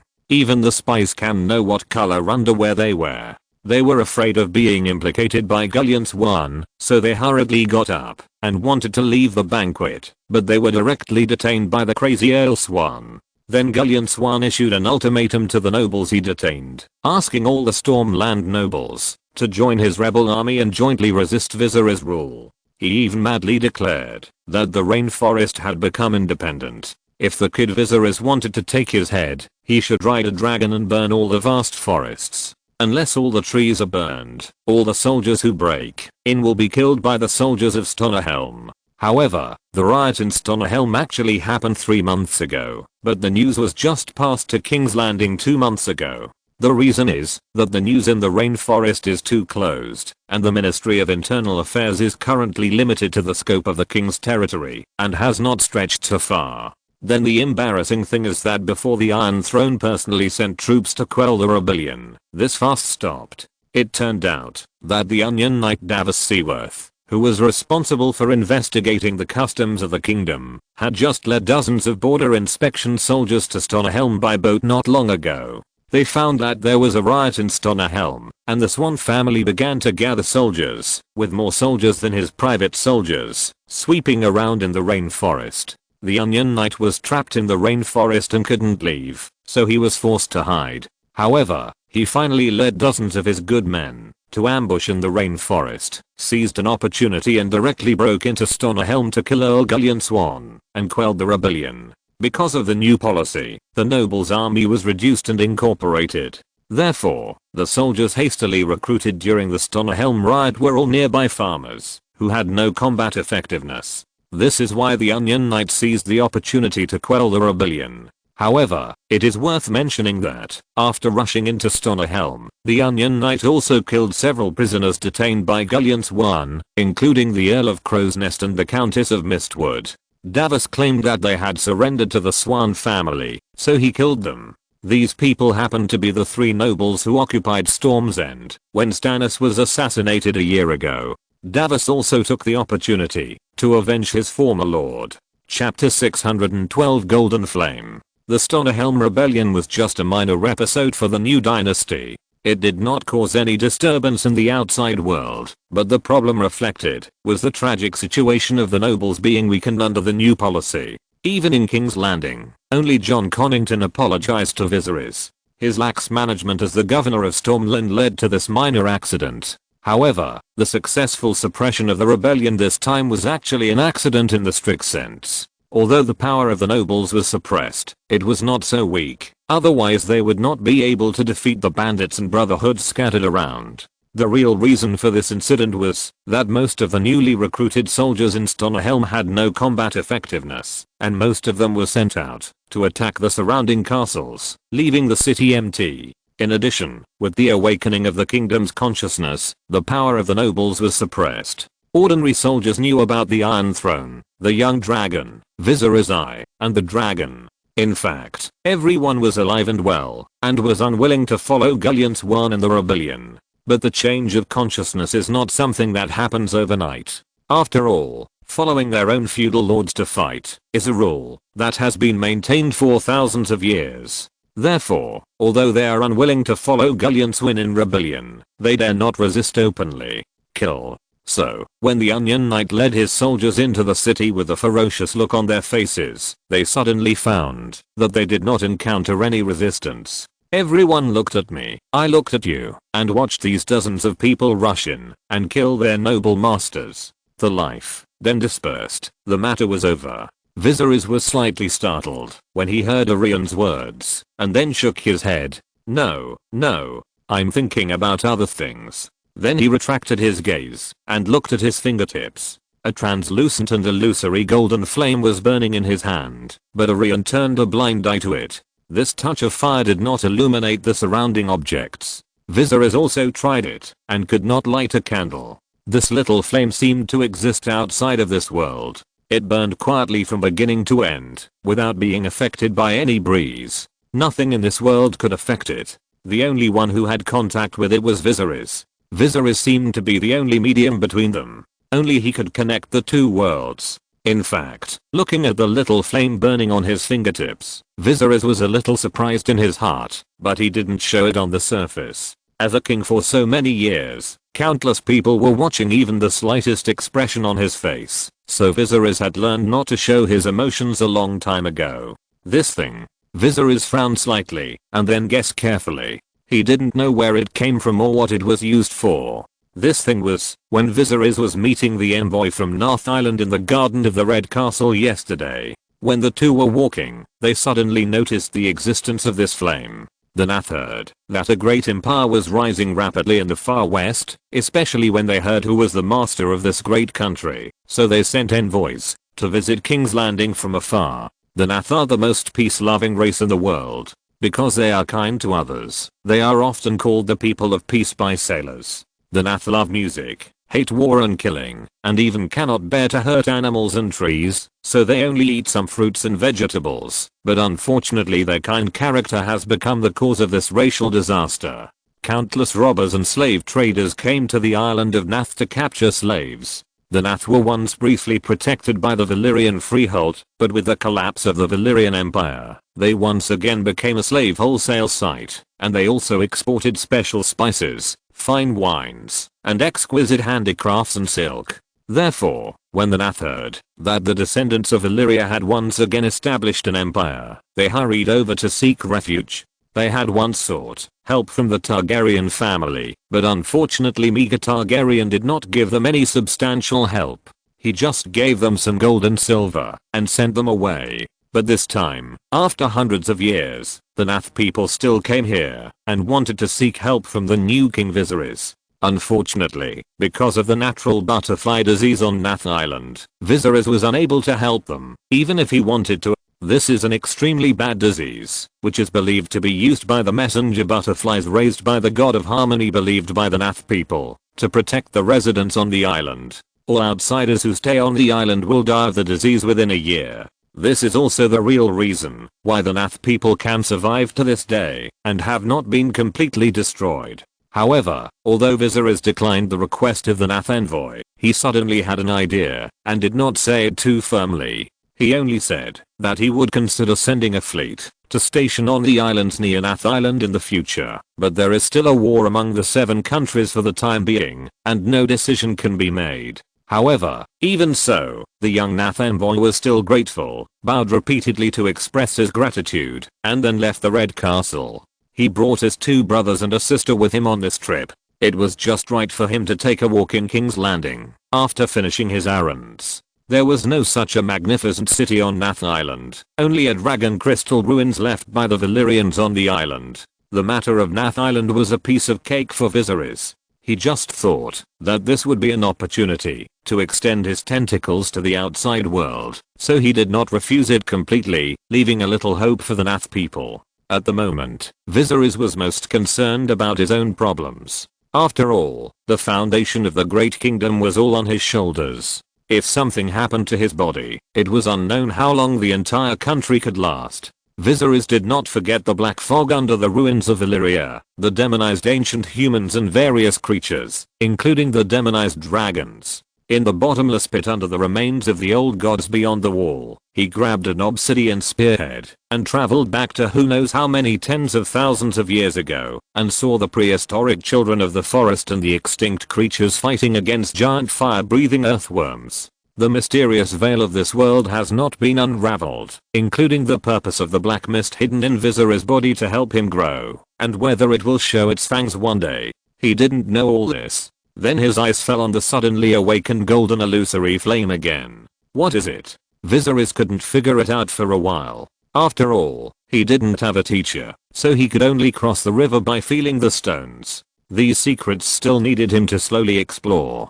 Chapter 613 Black God Cult. A few days later, the Night's Watch's expedition to the north had passed through the south corner and arrived at the God's Eye Lake. At night, it was quiet. The whole King's Landing fell into a quiet atmosphere. Since the outbreak of the war, King's Landing has always been the safest place in the Seven Kingdoms. This long war swept all the places in the Seven Kingdoms except Dawn, and King's Landing was also among them, but it completed the unification without bloodshed. Therefore, King's Landing is the only city in the war zone that has not suffered the baptism of war. The people here can still live and work in peace and contentment, and the rhythm of life is peaceful and harmonious. And Viserys has also let go of his tense emotions since he unified the Seven Kingdoms. He has finally become much more relaxed, no longer trembling and treading on thin ice. You said Rob likes the girl from the Rose family a little bit. Irian lay lazily on the bed, highlighting her perfect curves, smooth shoulders, slender waist, perky buttocks, and finally smooth and tight thighs. Maybe. Viserys was also leaning against the head of the bed in his pajamas. After putting aside their worries, the couple chatted. Viserys mentioned Rob's recent abnormal behavior, such as blushing when he saw a certain girl, and even stumbling when he spoke, and deliberately tidying himself up like a little rooster seeking a mate. And that girl was Marguerite Tyrell, the little rose that Lady Olenna forced to King's Landing. She was lively and quirky. She conquered Rob at a banquet attended by Viserys, and made him a little obsessed. However, Marguerite inherited her grandmother's true teachings, and controlled Rob tightly. They were not too close, but not too distant. Rob had long forgotten what Viserys warned him half a year ago. Don't be a bootlicker. I don't like the Rose family. They always look at people with their eyes on the ceiling, and look up at people. Irian shook her head and said, then chuckled. But recently these roses have finally bowed their heads. It is natural for Irian, as a princess of Dawn, to be hostile to the Tyrells.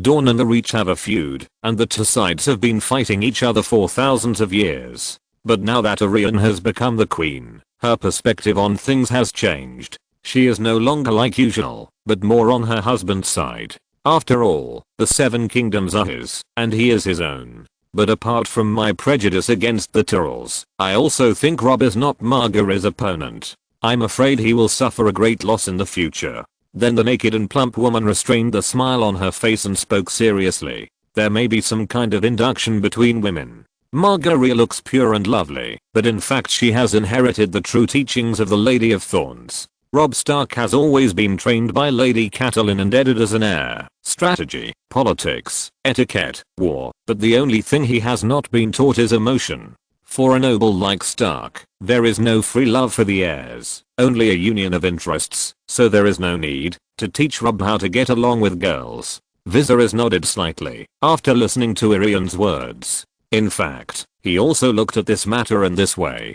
Compared with the clever little Rose, his squire Robb is simply a child in terms of emotions. Then Viserys thought of something else. Recently, there are more black-robed cultists in King's Landing. They preach that a crisis that can destroy the world is brewing in the ruins of Illyria, and only by converting to the god they believe in can they be freed.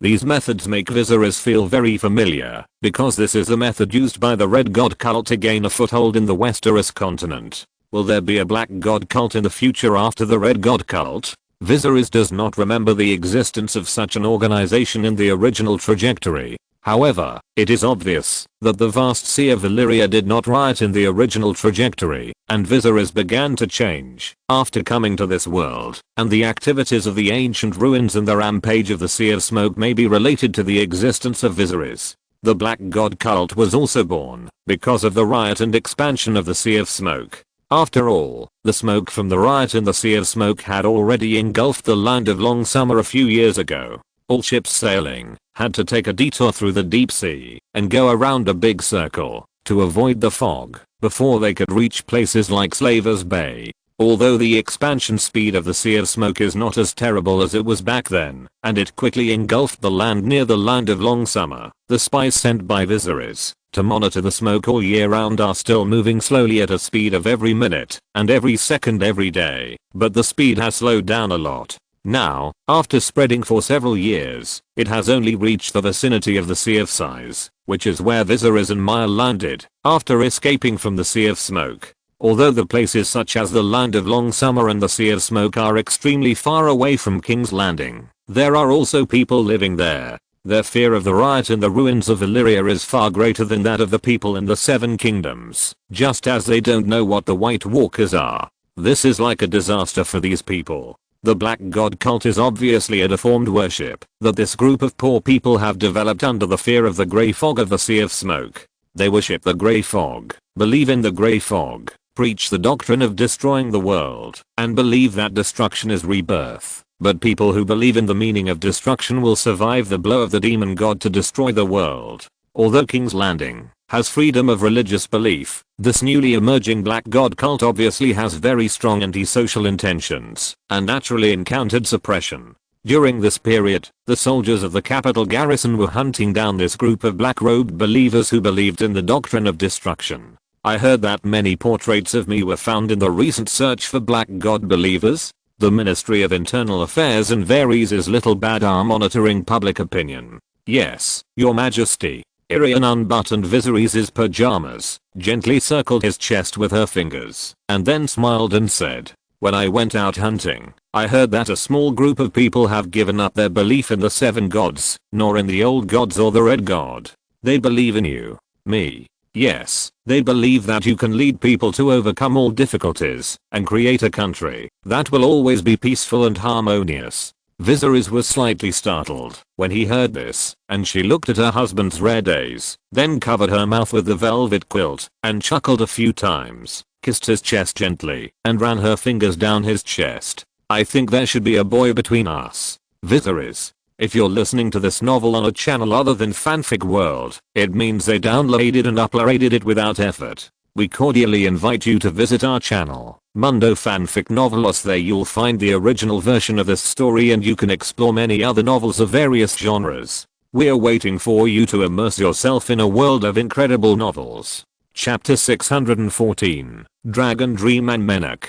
The next day, early in the morning, on a feather bed, a curtain as white as cream and silk fell down. A brown-haired girl lay on her side in the middle of the feather bed, covered with a soft blanket, revealing her white arms and collarbones. She closed her eyes, her long eyelashes trembling slightly, as if she was dreaming, but this dream was not so peaceful. Then she frowned slightly. Then she suddenly woke up in the next second, sat up directly from the bed, and breathed heavily. Rhaenys had a nightmare, or to be more precise, several nightmares. She first dreamed that her father Rhaegar died on the Trident River, and the broken rubies were scattered all over the ground. Then the scene changed to a black knight riding a tall black horse, with smoke coming out of his mouth, and rushing towards her with a spear. In her dream, Rhaenys lived up to her title of War Princess and Khaleesi riding Dragon Cal. She drew out the Dark Sisters, and tried to fight the other side, but she only cut a shadow. The next second, her mother, Princess Celia Martell, appeared in front of her again. The pale-faced Dornish princess was whispering something to her daughter, but Rhaenys heard nothing. Her father Rhaegar also appeared. She should not have remembered what her father and mother looked like, but in this ever-changing dream, she could clearly recognize their identities and even see their faces. Rhaenys found that her father did look very similar to Viserys, 70% similar. Then Rhaegar and his wife stood there motionless, then expressionless, without any ups and downs in their tone. They spoke in unison. Dragons have 3 heads, and you are one of them. Then the scene changed again. And this time it was her most familiar partner, Regal, who fought side by side with her, as if he didn't recognize her, with a ferocious face, spewing dragon flames at her. It was under such circumstances that Ren's woke up suddenly, and she broke out in a cold sweat unconsciously. Tap tap. She sat on the soft and large feather bed. The bedroom was quiet. The servants in Miga's tower moved very quietly, and they were all moving cautiously. This was the royal bedroom, so naturally no one dared to disturb the king, queen, and princesses. Harens looked at the familiar scene around her, then breathed a sigh of relief again, and raised her hand to wipe the sweat from her forehead. It turned out to be just a nightmare. The complex and changeable dreams of the night, the repeated jumping scenes tortured her physically and mentally, and even after waking up from a sleep, she did not feel comfortable at all, but was left with fatigue and dizziness. Regal. Why would he attack me? Then, when the girl with long brown hair recovered, she began to recall what happened in the dream. Most of the previous ones had been forgotten the moment she woke up, but she was particularly concerned about the last scene, which was where she woke up. The green dragon Regal seemed to not recognize her, and was attacking her. In addition to this last picture, what Renus was most concerned about was the expressionless horror scene of her father and mother, as if they had collectively resurrected from the dead. They said the same thing in unison. The dragon has 3 heads, and I'm one of them? Renus didn't understand what it meant, but she felt a chill rising from the bottom of her heart. Some things in this world are left to chance, while some things are destined, but these unknown things will always be the biggest fear in people's hearts. She decided to wait until the end of today's routine royal council to ask Viserys about this matter. Viserys has been very smart since he was a teenager. Renus has always known that he has the ability to remember everything he has seen. He can remember many things taught by Maesters after reading them once, while Renus needs to remember them over and over again, and even has to be spanked by Maester Daniel. Renus is straightforward and does what she says. She lifted the quilt and prepared to crawl out of the warm bed, but at this moment, she suddenly froze in place, and the movement of her hands froze. The brown-haired girl looked at the glaring bloodstains on the bedsheet and the mess between her legs, and couldn't help but let out a low scream. Your mother, Princess Ilia, died too early, and Queen Mother Rila passed away when your majesty and you were still young. This is my negligence in my duties. I should have enlightened you earlier, your highness. An old maid with grey hair and wrinkles on her face, wrapped in a grey headscarf, shook her head and said, you have your first period, that's all. Don't worry. The old maid is Sophia, who has served the Targaryen family for generations. She was also Queen Rila's personal maid. She watched Queen Rila spend her youthful years, and followed Queen Rila and the young master, to escape from the Red Castle. After so many years, she finally returned to the Red Castle as the head of the palace maids. Renus was still as awake as before, but in addition to this strange dream, there were some other guests, and a relative came to see her. The brown-haired girl also lived in Migo's Holdfast. Although she was a member of the royal family, she should still live in other rooms in the Red Castle. However, she and Daenerys still lived in Migo's Holdfast. She had her first period. The girl looked a little apprehensive, uneasy, and even a little expectant. This seemed to be the reaction of every girl when her first period came, not knowing what the future would be like. For aristocratic girls, the arrival of the first period had other implications. The traditional customs of the Seven Kingdoms did not allow girls to get married or have sex before their first period. Having sex before the first period would be cursed by the gods. Therefore, the arrival of the first period also meant that the aristocratic girl could get engaged and get married.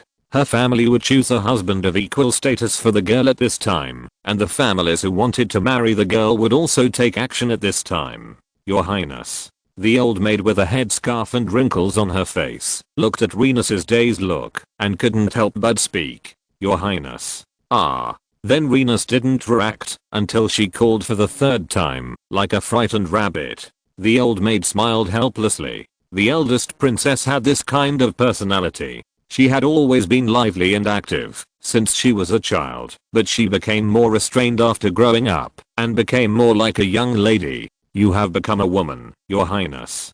Do you know what this means? Rhaenys was slightly stunned, obviously not understanding what it meant. Chapter 615 Urban Expansion.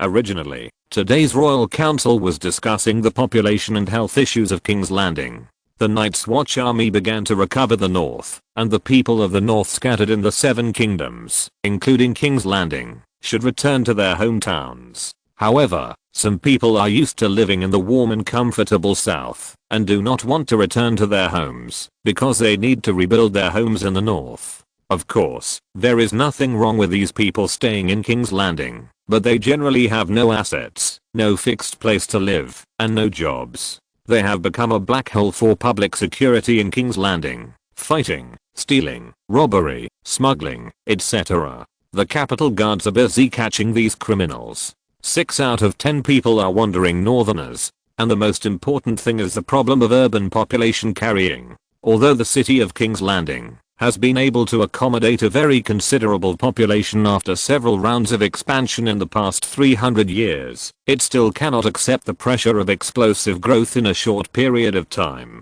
Now the sultry climate brought by midsummer has been shrouding the entire city of King's Landing, which makes this city on a cesspool smell even worse. Even the nobles living in Egan's High Hill and the royal family in the Red Keep could not stand the stench. In addition, the news of small-scale epidemic spread reported by nobles from all over the country in recent days has further strengthened Viserys' determination to rectify the sanitation problem in King's Landing. He plans to allocate funds from the National Treasury. The Royal Council will provide a huge budget and commission the doctors of architecture in the Citadel to make suggestions and find the best craftsmen in the kingdom to guide the work on the spot. One way is to expand the scale of the city, and the other way is to transform the underground sewage facilities. Both ways will be taken together to completely solve the sewage problem in King's Landing. Unfortunately, the issue that was supposed to be discussed in the regular Royal Council this week was interrupted by the news that Her Royal Highness Princess Rhaenys Targaryen had her first period. This is a major event that can attract the attention of nobles across the country because the girl's identity is extremely prominent and her blood is noble.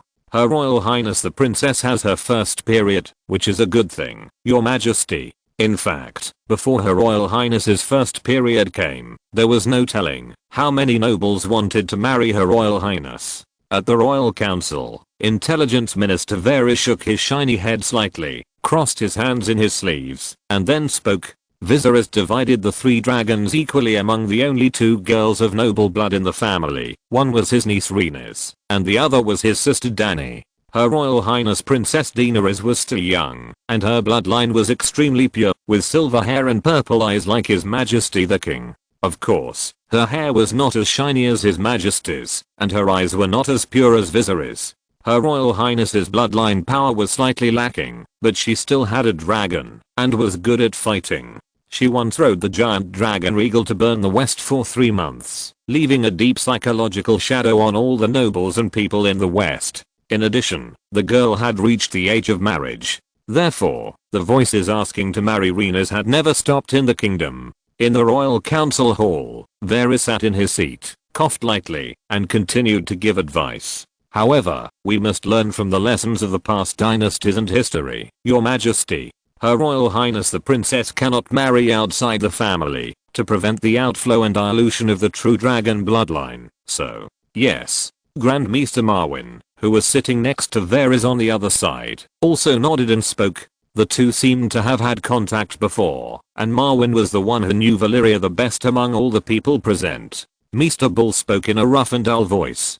Dragon King is the title of the 40 ancient Valyrian families. They competed for the rule of the Valyrian freehold, and the Targaryen family was among them. However, the reason why the Dragon King is called the Dragon King is because of the ability to control the dragon. This ability comes from their mysterious and pure blood.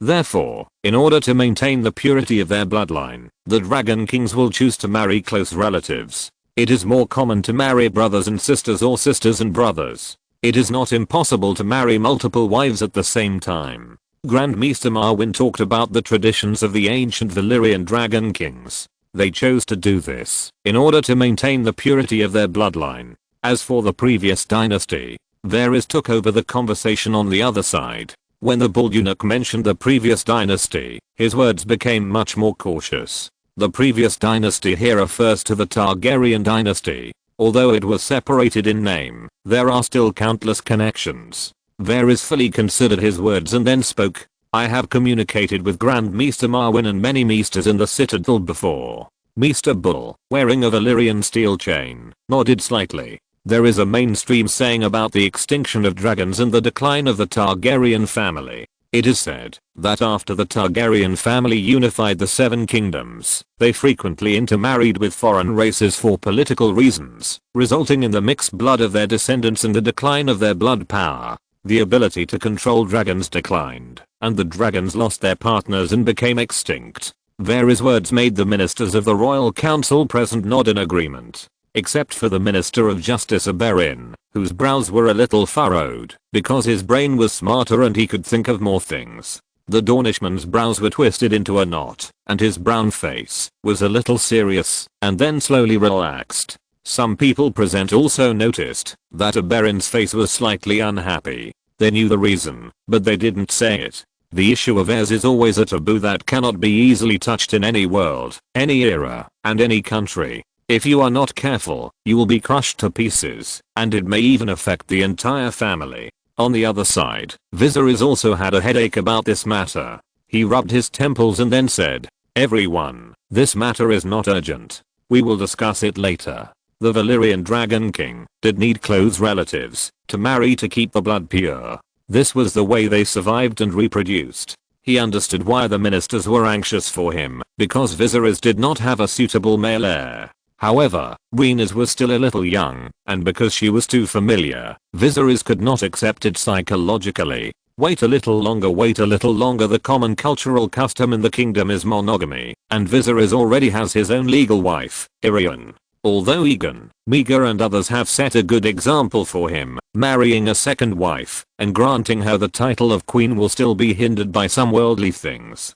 He certainly cannot hold a grand wedding, and the best result is to keep a low profile. Chapter 616 Hunting. There is a vast forest outside King's Landing, located south of King's Landing and lying on the side of Blackwater Bay. This is the royal hunting forest of the King of Westeros. There used to be some civilians living in the royal forest, but now they have received a considerable compensation, and have been driven out. Because this place has become the residence of dragons, giant couples and children of the forest, if they don't want to become a meal on the dragon's plate, or be killed by the magic of the children of the forest, they must leave here. Now the royal forest is one of the most dangerous places in the entire Westeros, and even in the whole world, because there are dragons living here, and there are 8 dragons, and there are giants. Since Daenerys flew from Pentos on Viserion, she has stayed in the Red Castle, because the dragon can cross the Narrow Sea in a day or two, and Daenerys no longer needs to guard the east of the kingdom in person, to protect the waterway for transporting war supplies.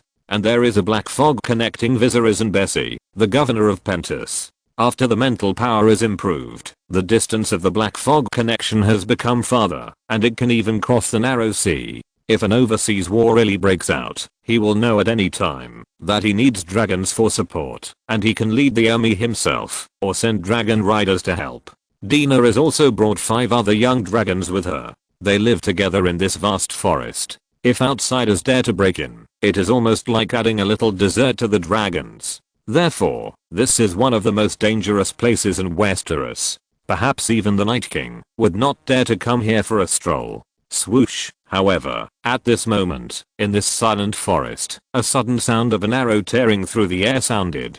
A lone female deer drinking water near a water source raised her head alertly, but before it could react, the arrow made a sharp sound of breaking through the air, piercing the bark of a large tree next to it, and nailing it hard. Even the tail was still trembling slightly, making a buzzing sound. Bang! The slender female deer was frightened, and turned around and fled. In a few seconds, it went deep into the woods, and disappeared without a trace.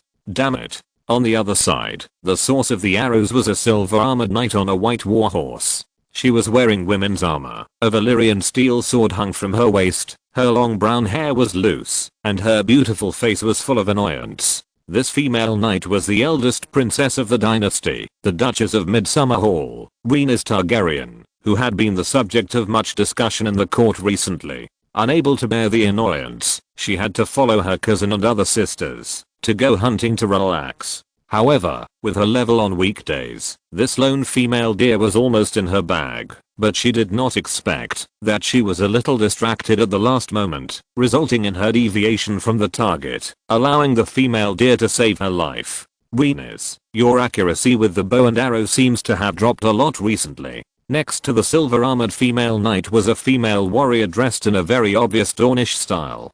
Her skin color was a little darker, her eye sockets were deep and black and white were distinct. She rode a tall horse, wore sleeveless leather armor with metal pieces sewn on it, a sandy yellow coat, and held a spear. A barrier. Irene looked at her companions beside her and opened her mouth slightly, as if she wanted to say something, but finally sighed in frustration. She had a lot on her mind, but she couldn't just talk to a bearer, because she knew that a bearer, who only knew how to fight and kill, couldn't come up with any good ideas. Rines went out hunting naturally with her cousins. Strictly speaking, the Sand Snake Sisters and Arion were Rines' cousins, but the Sand Snake Sisters didn't get a Baron surname. The Sand Snake Sisters, a group of women, naturally couldn't stay idle in a place like King's Landing, so hunting became their frequent activity. Thanks to Rines and Arion, they can freely enter and exit the royal restricted area of the King's Wood, and the dragons will not attack them at will if they get a greeting from Rines. Say whatever you want to say. Hey, Rines. I'm your sister, don't you trust us? And a bearer obviously heard the hesitation in Rines' tone and was slightly dissatisfied. Then the eldest sister of the Sand Snake Sisters clenched the spear in her hand and said murderously, "Did someone bully you? Tell me his name, I'll kill him." Abara was a strong woman, and her temper was particularly hot. Abara. At this time, a voice came from behind the two of them to interrupt them. Irion, wearing a warm yellow dress, rode a fiery red horse and rushed over. Her fighting level can only be said to be decent, but not up to the stage, just for entertainment. Irion was accompanied by Nymeria, Tyene, and Ser. Rila Sand was a baron's fourth daughter, and her mother was a merchant ship captain from the Summer Islands. Irion had just heard the conversation between the two, but she rushed over and interrupted them. "Let me talk to Rines for a few words." But Irion's words were still very effective. Although Abera had a hot temper, she did not dare to disobey Irion, because Irion was the daughter of Prince Doran, and they were just Aberon's illegitimate daughters. Under the gaze of the Dornish princess, Abera retreated in disappointment, while the sweet-looking third child Tyene smiled and urged her horse to come up, and hooked her eldest sister's shoulder. She looked at Rines and Irion meaningfully, then pulled the others aside, leaving the remaining space for Irion and Rines. "Cousin." There were only two people left in the woods. The brown-haired girl was obviously a little nervous. She clenched her palms slightly, then loosened them, and her expression was a little awkward. "You didn't talk to me like this before, Rines. What's the matter?" However, compared to Rines' awkwardness and nervousness, Irion seemed very calm and generous, with a smile on her face, quite like the mother of a huge kingdom. The two of them got off the horse, and walked and talked, while holding the reins. Irion's words made Rines' expression even more nervous. She opened her mouth, but didn't know how to respond. In recent days, Rines has indeed been avoiding her cousin, but she didn't expect to be exposed by the other party in person. This embarrassment made her almost want to find a crack in the ground to hide. "You like viseries, don't you?" However, the next second Irion pointed out the problem and asked directly. Chapter 617. Palace Dispute. Irion's straightforward words made Rines' face change slightly. "Cousin, you." In fact, Viserys and Rines have been dependent on each other since childhood, and have raised a younger sister together. It would be a lie to say that they don't have a deep relationship. Rines admires Viserys' ability. As long as there is any problem, he can find a way to solve it. He never chooses to escape, except in terms of feelings. Viserys doesn't seem to be too picky about feelings. He is such a person who goes with the flow. When there is a problem, he solves it. If there is no problem, he just goes with the flow. Just like the Queen Irion in front of her now. Perhaps others don't know, but Rines must know that Viserys actually didn't have any feelings for Irion at the beginning.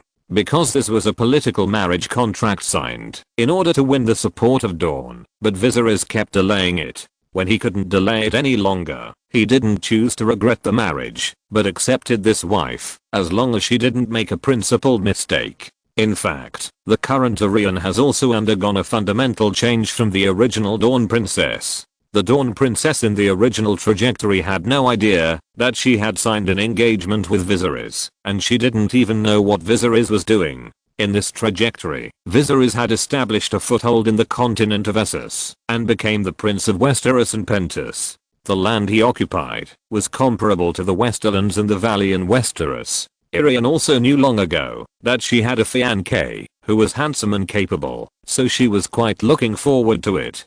Because the existence of one person caused two completely different life trajectories, Arianne was naturally different from her past. She now only wanted to take care of her husband and children, and be a qualified and excellent queen, and after accepting Arianne, Viserys sincerely treated her as his wife and cultivated feelings. This is the case with marriages between nobles.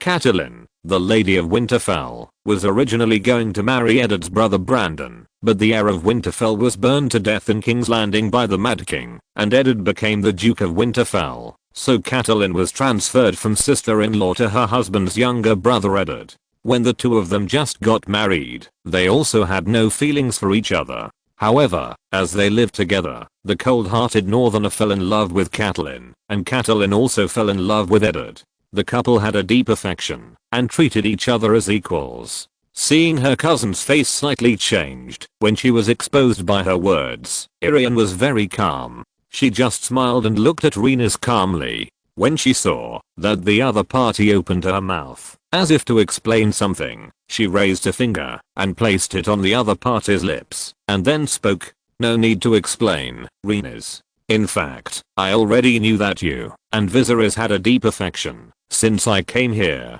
And many years ago, when I knew that I would marry him in the future, my father had already told me what would happen in the future. Prince Doran did not hide it from his daughter, but told her frankly that Viserys might not have only her as his wife in the future, because according to the tradition of the Valyrian Dragon King, he also needs to marry a wife with the same blood as him to pass on the family. Then you." The brown-haired girl's face was still a little uncertain. In fact, she was very resistant when Arianne first came to Pentos, but she was her cousin after all, and Arianne was also very close to Rhaenys, so she gradually let go of her prejudice and accepted Arianne.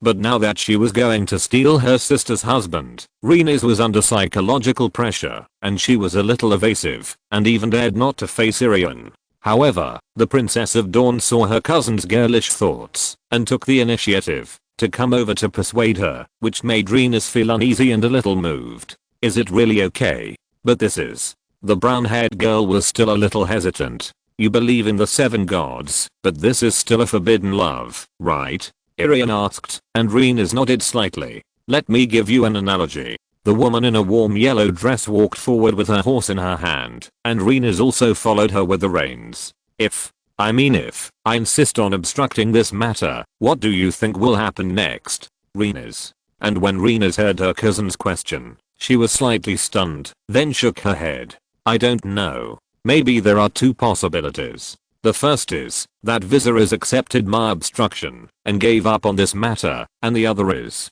Arianne did not continue to speak. The next words may not be pleasant to hear, but they are the naked and cruel reality in the palace. Women in the palace do not believe in love. No matter how beautiful you are, when you are young, you will eventually grow old. At that time, a woman who is younger and more beautiful than you will come and take away your love and seize your place. There have been such bloody cases in all dynasties. Isn't your mother like this? However, the next sentence of Arianne made Rhaenys' body tremble slightly. Rhaenys' mother, Princess Elia Martell, had the same fate. Although Rhaenys had never mentioned it, she regarded her father as a pride, but an indelible stain was that her father, Rhaegar Targaryen, abandoned her mother and turned to the wolf girl of the Stark family in Winterfell. Although Rhaegar had been vindicated at the trial meeting, he did not kidnap and rape Lyanna Stark, but the 2 young people were in love and eloped, which caused a misunderstanding. There was even a monk who abolished his marriage relationship with Elia and presided over the wedding of Rhaegar and Lyanna in a sacred forest. but it is undeniable that her father betrayed her mother, and Renese's heart trembled slightly. I don't mind sharing my husband with my sister. Renese, you are my sister. And Arian looked at the expression on Renese's face, and then struck, while the iron was hot. Besides, isn't it better for us sisters to serve a husband together? The woman in the warm yellow dress stopped, and Renese was also panicked. Then Arian pulled her hands up, looked her in the eyes and said, but remember, Renese, we are sisters, we must help each other.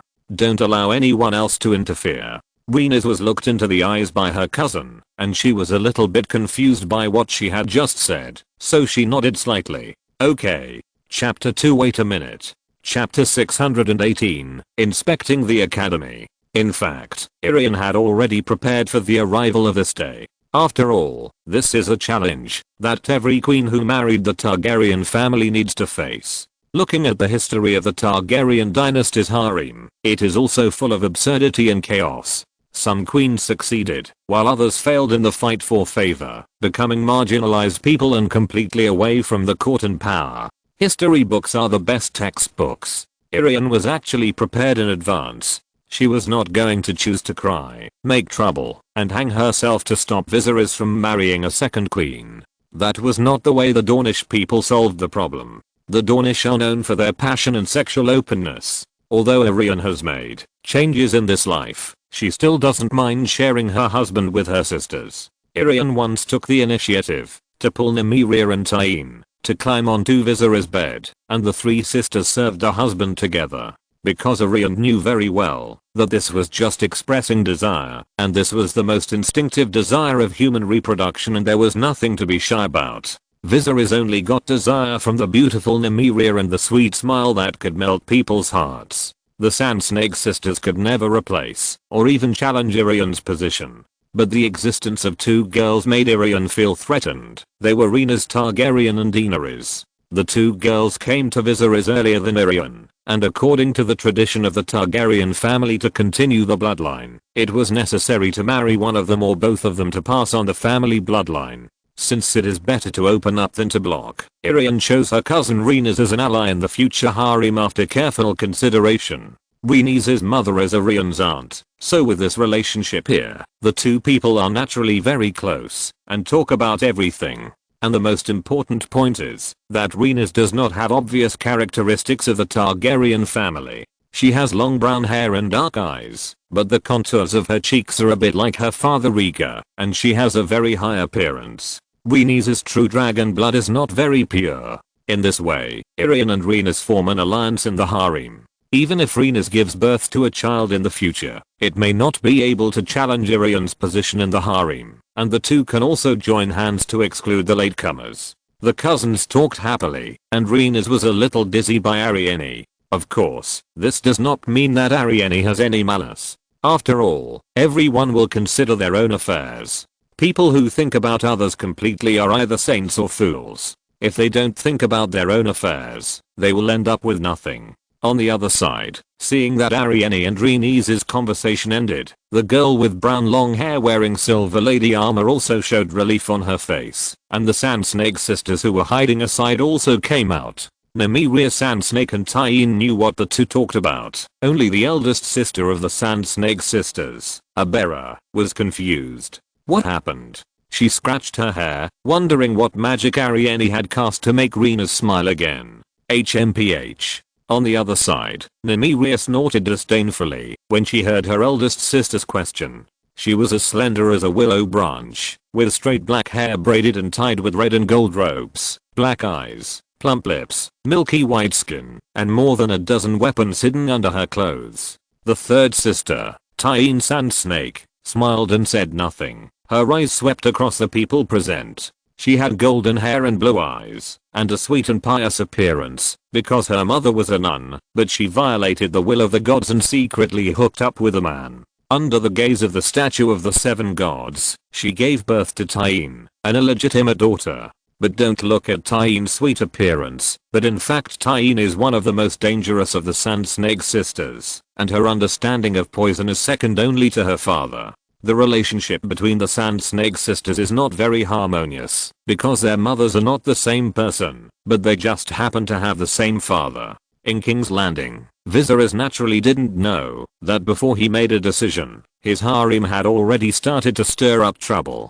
He was now inspecting the construction progress of the Kingdom Military Academy, which was located at the top of the Rena's Hill. The once abandoned Dragon Cave was flattened, and a military academy under the full jurisdiction of the royal family was rebuilt on this abandoned land. As an asset of the royal family, it is a great waste to have the Dragon Cave abandoned for so many years in King's Landing, where every inch of land is valuable. Therefore, Viserys promoted the demolition and reconstruction of the Dragon Cave as a way to optimize the royal assets. Moreover, the military academy, a cradle for training future officers, must naturally be firmly grasped in the hands of the royal family. Now, with full investment, this military academy has recruited a large number of idle laborers in the society, and the construction progress has advanced by leaps and bounds. The current situation of King's Landing is that the population has exploded, the housing prices in the core area have soared, and the population supply exceeds the demand.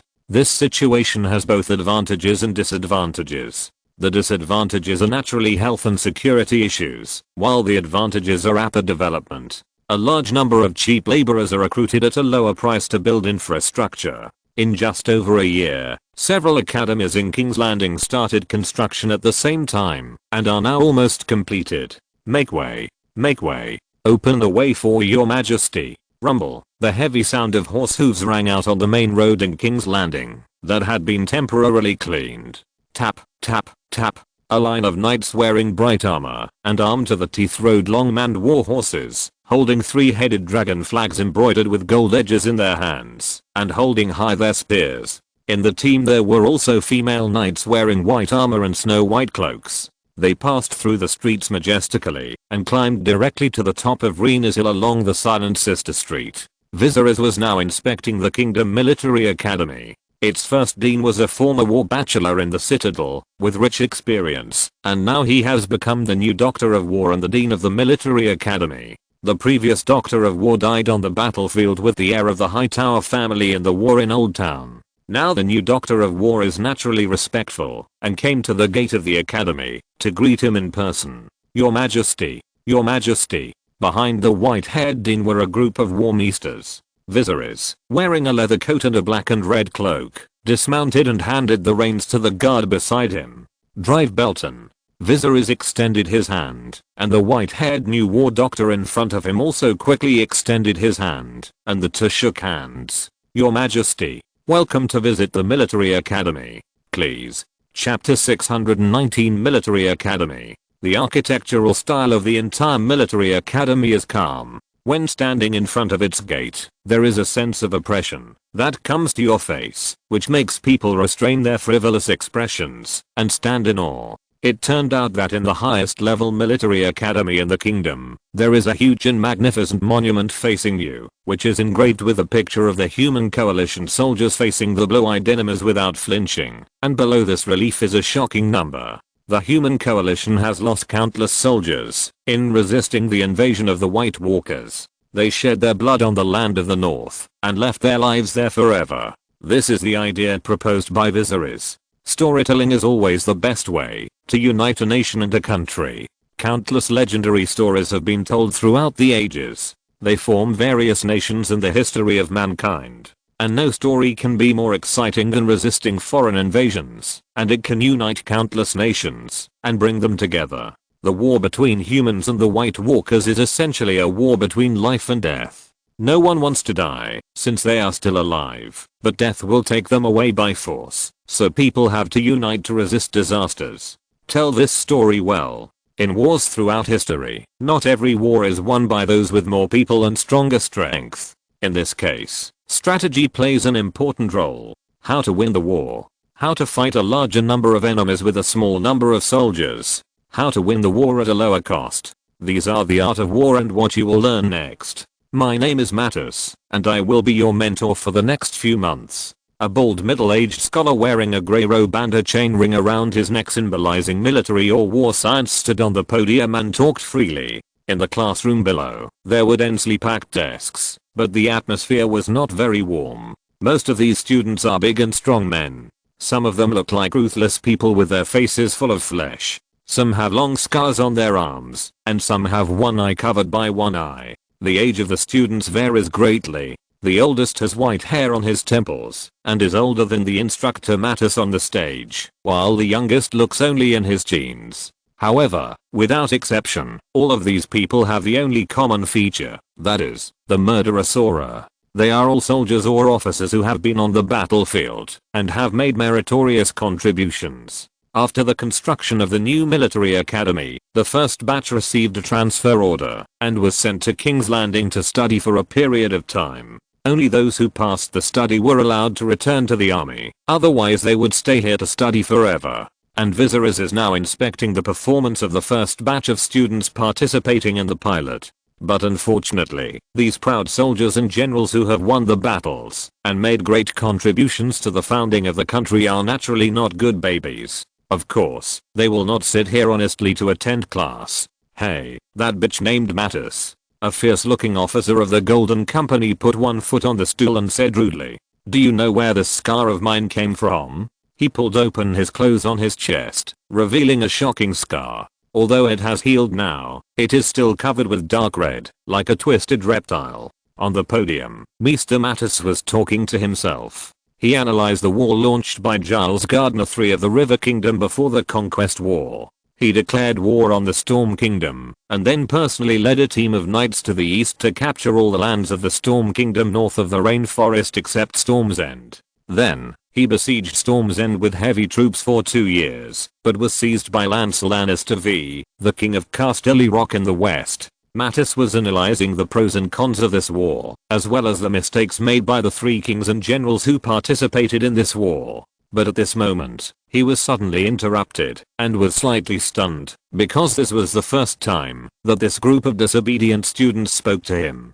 Mattis was a bachelor who passed the assessment, and independently won the military science link. His research on military strategy was impeccable. He was once responsible for receiving new students who were recommended to join the city. However, most of those students were second sons or illegitimate children in the family. They were submissive, and obeyed the arrangements of the tutors, doing what they could, and they dared not neglect academic issues. If there were students who were disrespectful to the tutors, or could not complete their studies, the city had the right to expel them directly without giving anyone face. But the times have changed. The city no longer has the lofty status it once had, but has been directly split into several colleges.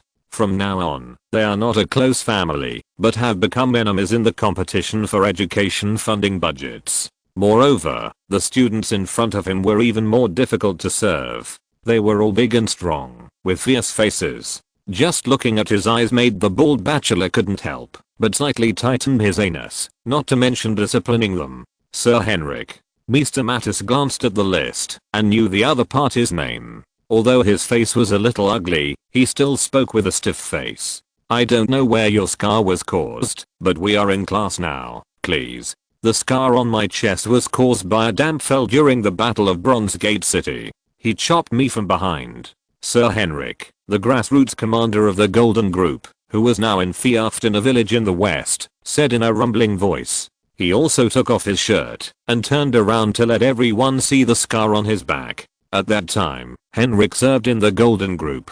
He was attacked from behind by a knight of the Fell family and fell to the ground. At the same time, the other party rushed up to finish him off and finally left a shocking scar on his chest. But in the end, I still bit his throat. The damn thing broke one of my teeth. The classroom was filled with laughter. Sir Henrik was very eloquent and was a master at making fun of people. He caused laughter from the rough men present, followed by thunderous applause. However, Henrik had a smug smile on his face, with his arms open, not hiding the scars on his body. This was his achievement as a man. He then turned around and looked at Mr. Mattis on the podium with contempt and asked a fatal question. "So, that's damn Mr. Mattis? What is your greatest achievement on the battlefield?"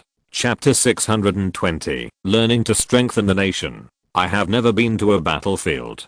Henrik's words made Mr. Mattis feel awkward. He could only open his mouth and then speak in a very low voice. Huh. A bald bastard who has never been to a battlefield is teaching us how to fight? Of course, Henrik heard Mattis' words and immediately repeated them with an exaggerated expression and tone, and then laughed. Ha ha ha ha. His naked laughter also made other officers and soldiers of the Kingdom Army who came to participate in the training in the classroom laugh. They all had smiles on their faces and couldn't help laughing together. They all clapped their hands on the table and cheered, and then looked at their teacher, Mr. Mattis, with interest. Want to see how the Mr. who was insulted so much would fight back? Use his so-called war theory? Then use the toothpick-sized teaching stick in his hand to anal this guy's ass. The bald Mr. in a grey robe and iron chain was full of anger. He was greatly insulted, but he couldn't express it in words, because it was really ridiculous.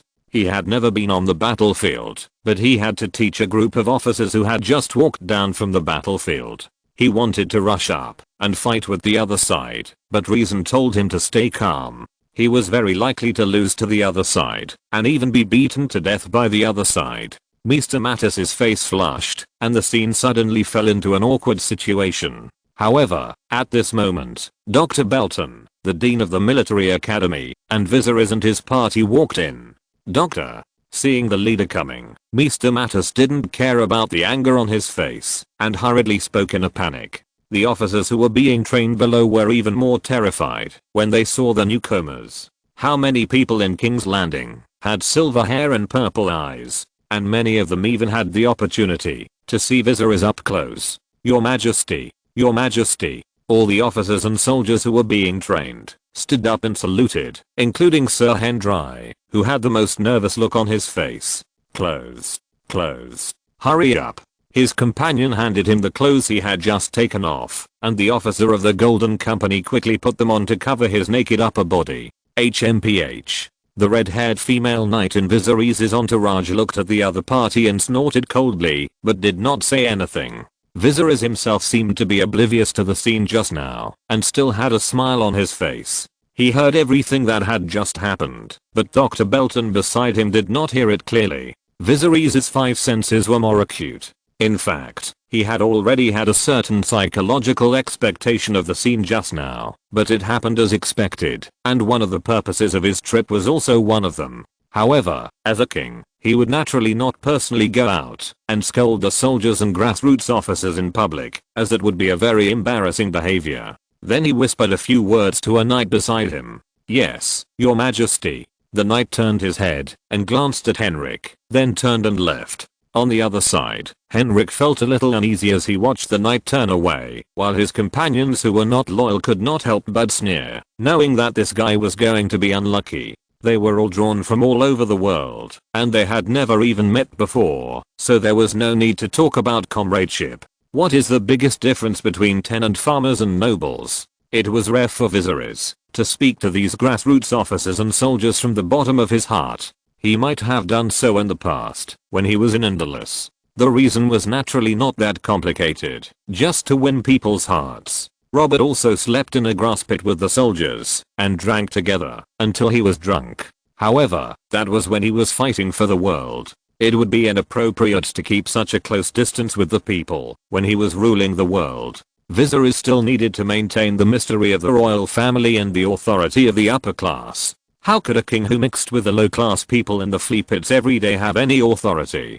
Today's Viserys has long passed the stage of winning people's hearts, and he has no time to do so now. But now Viserys still moved a stool and sat on the podium to chat with this group of people. He waved his hand to let this group of people sit down. In the classroom, not the throne room, there is no strict etiquette between the monarch and the ministers. What is the biggest difference between tenants and nobles? Bloodline? Wealth? Power? Yes, you are right. But there is one thing you overlooked, that is knowledge. Viserys said, and the group of rough men below all straightened their backs and sat upright. He won the respect of the soldiers, not only because he was a king, but also because Viserys had more lives on his hands than them. The scene of King Robert challenging King Viserys on the last day of the trial more than half a year ago, but being easily killed, was still vivid in their minds. Many people present witnessed Viserys with their own eyes at that time. When a ruthless person meets a more ruthless person, he will become very obedient. None of the troublemakers dared to make trouble. The knights accompanying Viserys were also armed to the teeth, wearing cold armor, and staring at the group of people. Most of the nobles have received the best education. At least most of them can read, and their castles will have maesters to assist them. Why? Because they know very well that they need the help of maesters, and they know the role of knowledge. A noble who has no knowledge or even illiterate will be despised and looked down upon. When Viserys said this, he turned his head and looked at the instructor of this class, Maester Mattis, the dean of the academy, Dr. Belton, and more maesters accompanying him. They also hurriedly smiled and nodded, and straightened their shoulders slightly. Recently, because the academy was dismembered, the status of the maesters has taken a sharp turn for the worse. However, Viserys' words can be regarded as supporting the maesters. The operation of all aspects of this world still depends on the help of maesters. You all want to be nobles in the future. Viserys turned his head again and looked at the group of troublemakers in front of him. If you can't even read, how can you become nobles? In fact, Viserys was really doing this for their own good. In this world, knowing how to read is considered a talent. However, his words were a little vague. In fact, a considerable number of nobles also cannot read, but most of them are from the lowest knight families. However, it is not a problem to change your destiny after learning to read. You didn't have the opportunity to study before, and now I give it to you, but you still don't know how to cherish it. If you're listening to this novel on a channel other than Fanfic World, it means they downloaded and uploaded it without effort. We cordially invite you to visit our channel, Mundo Fanfic Novelos. There you'll find the original version of this story and you can explore many other novels of various genres. We're waiting for you to immerse yourself in a world of incredible novels.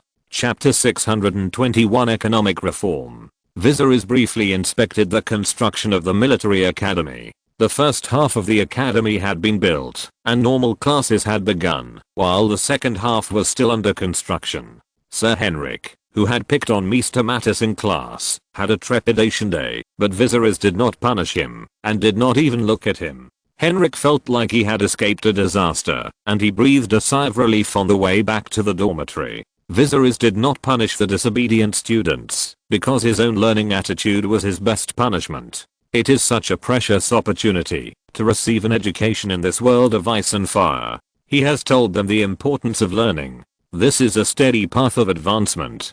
Whoever can grasp it can ride the east wind and soar straight up, while those who do not grasp this opportunity will continue to do what they should do. The son of a blacksmith is still a blacksmith, and the son of a fisherman is still a fisherman. After inspecting the military academy, Viserys turned to see the medical school, which is located near the Great Sept of Bela, in the center of King's Landing. The city planning of King's Landing is somewhat special. Although the location of the Great Sept of Bela is right in the center of the city, it is not the most prosperous area of King's Landing. The most prosperous area of King's Landing is near Aegon's High Hill, in the southeast corner of the city. It has the palace of the King of Westeros, the Prime Minister's Tower, the Royal Council Hall, and the Court of Inquisition under construction is also located on Aegon's High Hill. In the future, it will become the highest legal institution for appeals by the people of King's Landing and other nobles from all over the world. However, although the Great Sept of Bela is not as magnificent as Aegon's High Hill, it is still very prosperous. The medical school of the kingdom is next to the Great Sept of Bela. The scale of the building is not as grand as that of the military academy, and it is open to ordinary citizens. The enrollment of the military academy is only recommended by the local military and is not open to the public. The location near the military academy is already guarded by a large number of soldiers from the capital garrison. Except for the military academy, the other colleges do not have such strict conditions. They can be open to the public to recruit students, but they need to pay extremely high tuition fees. But at present, this policy is only on paper and has not been officially implemented. Now it only receives patients who come to see a doctor. The students are still the second sons and illegitimate children of nobles from all over the country. However, even so, the medical school is still overcrowded every day. A large number of people in King's Landing line up to see a doctor, which is overwhelmed. Dr. Ambrose, the chief physician of the academy, is the dean of the medical school now. He is also the leading doctor in the whole Westeros. There is also a busy little fat man running around beside him, which makes Viserys look familiar. However, the situation of the medical school is special, and it is indeed too busy. Everyone is busy. Viserys just took a simple look here, did not cause any more trouble to the group of medical workers, but turned and left here. The military academy and the medical college are what Viserys cares about most. One is about killing people and the other is about saving people. As for the construction of the School of Economics and the Theological Seminary, it has not been completed yet. One is in charge of money and the other is in charge of people's beliefs. Economic reform is imperative in the future, but the country has not been completely pacified yet and is still in the post-war recovery stage. There will be even bigger wars waiting for them in the future. Now the main focus is on stable transition, and no more suitable conditions for reform have been formed. In fact, it is the deep-rooted aristocratic system in Westeros that has caused the stagnation of national strength. Looking at the free trade city-states across the narrow sea, none of them are as strong as the 7 countries. Their population and land size are not as large as Westeros, and they are just a small piece of land. However, according to the report provided by Illyrio Mopatis, the former governor of Pentus and the minister of finance, under such a strong contrast in strength, a large amount of gold and silver flows out of the 7 countries every year, flowing into the free trade city-states across the narrow sea, into the Iron Vault, the ancient Guild of Spice, the 13 Giants, and so on. Where does this strong trade deficit come from? How to solve it? Naturally, it became one of the next topics. However, it is obvious that Westeros is now only a superficial producer of raw materials, with primitive processing and production methods, and the smallest profits.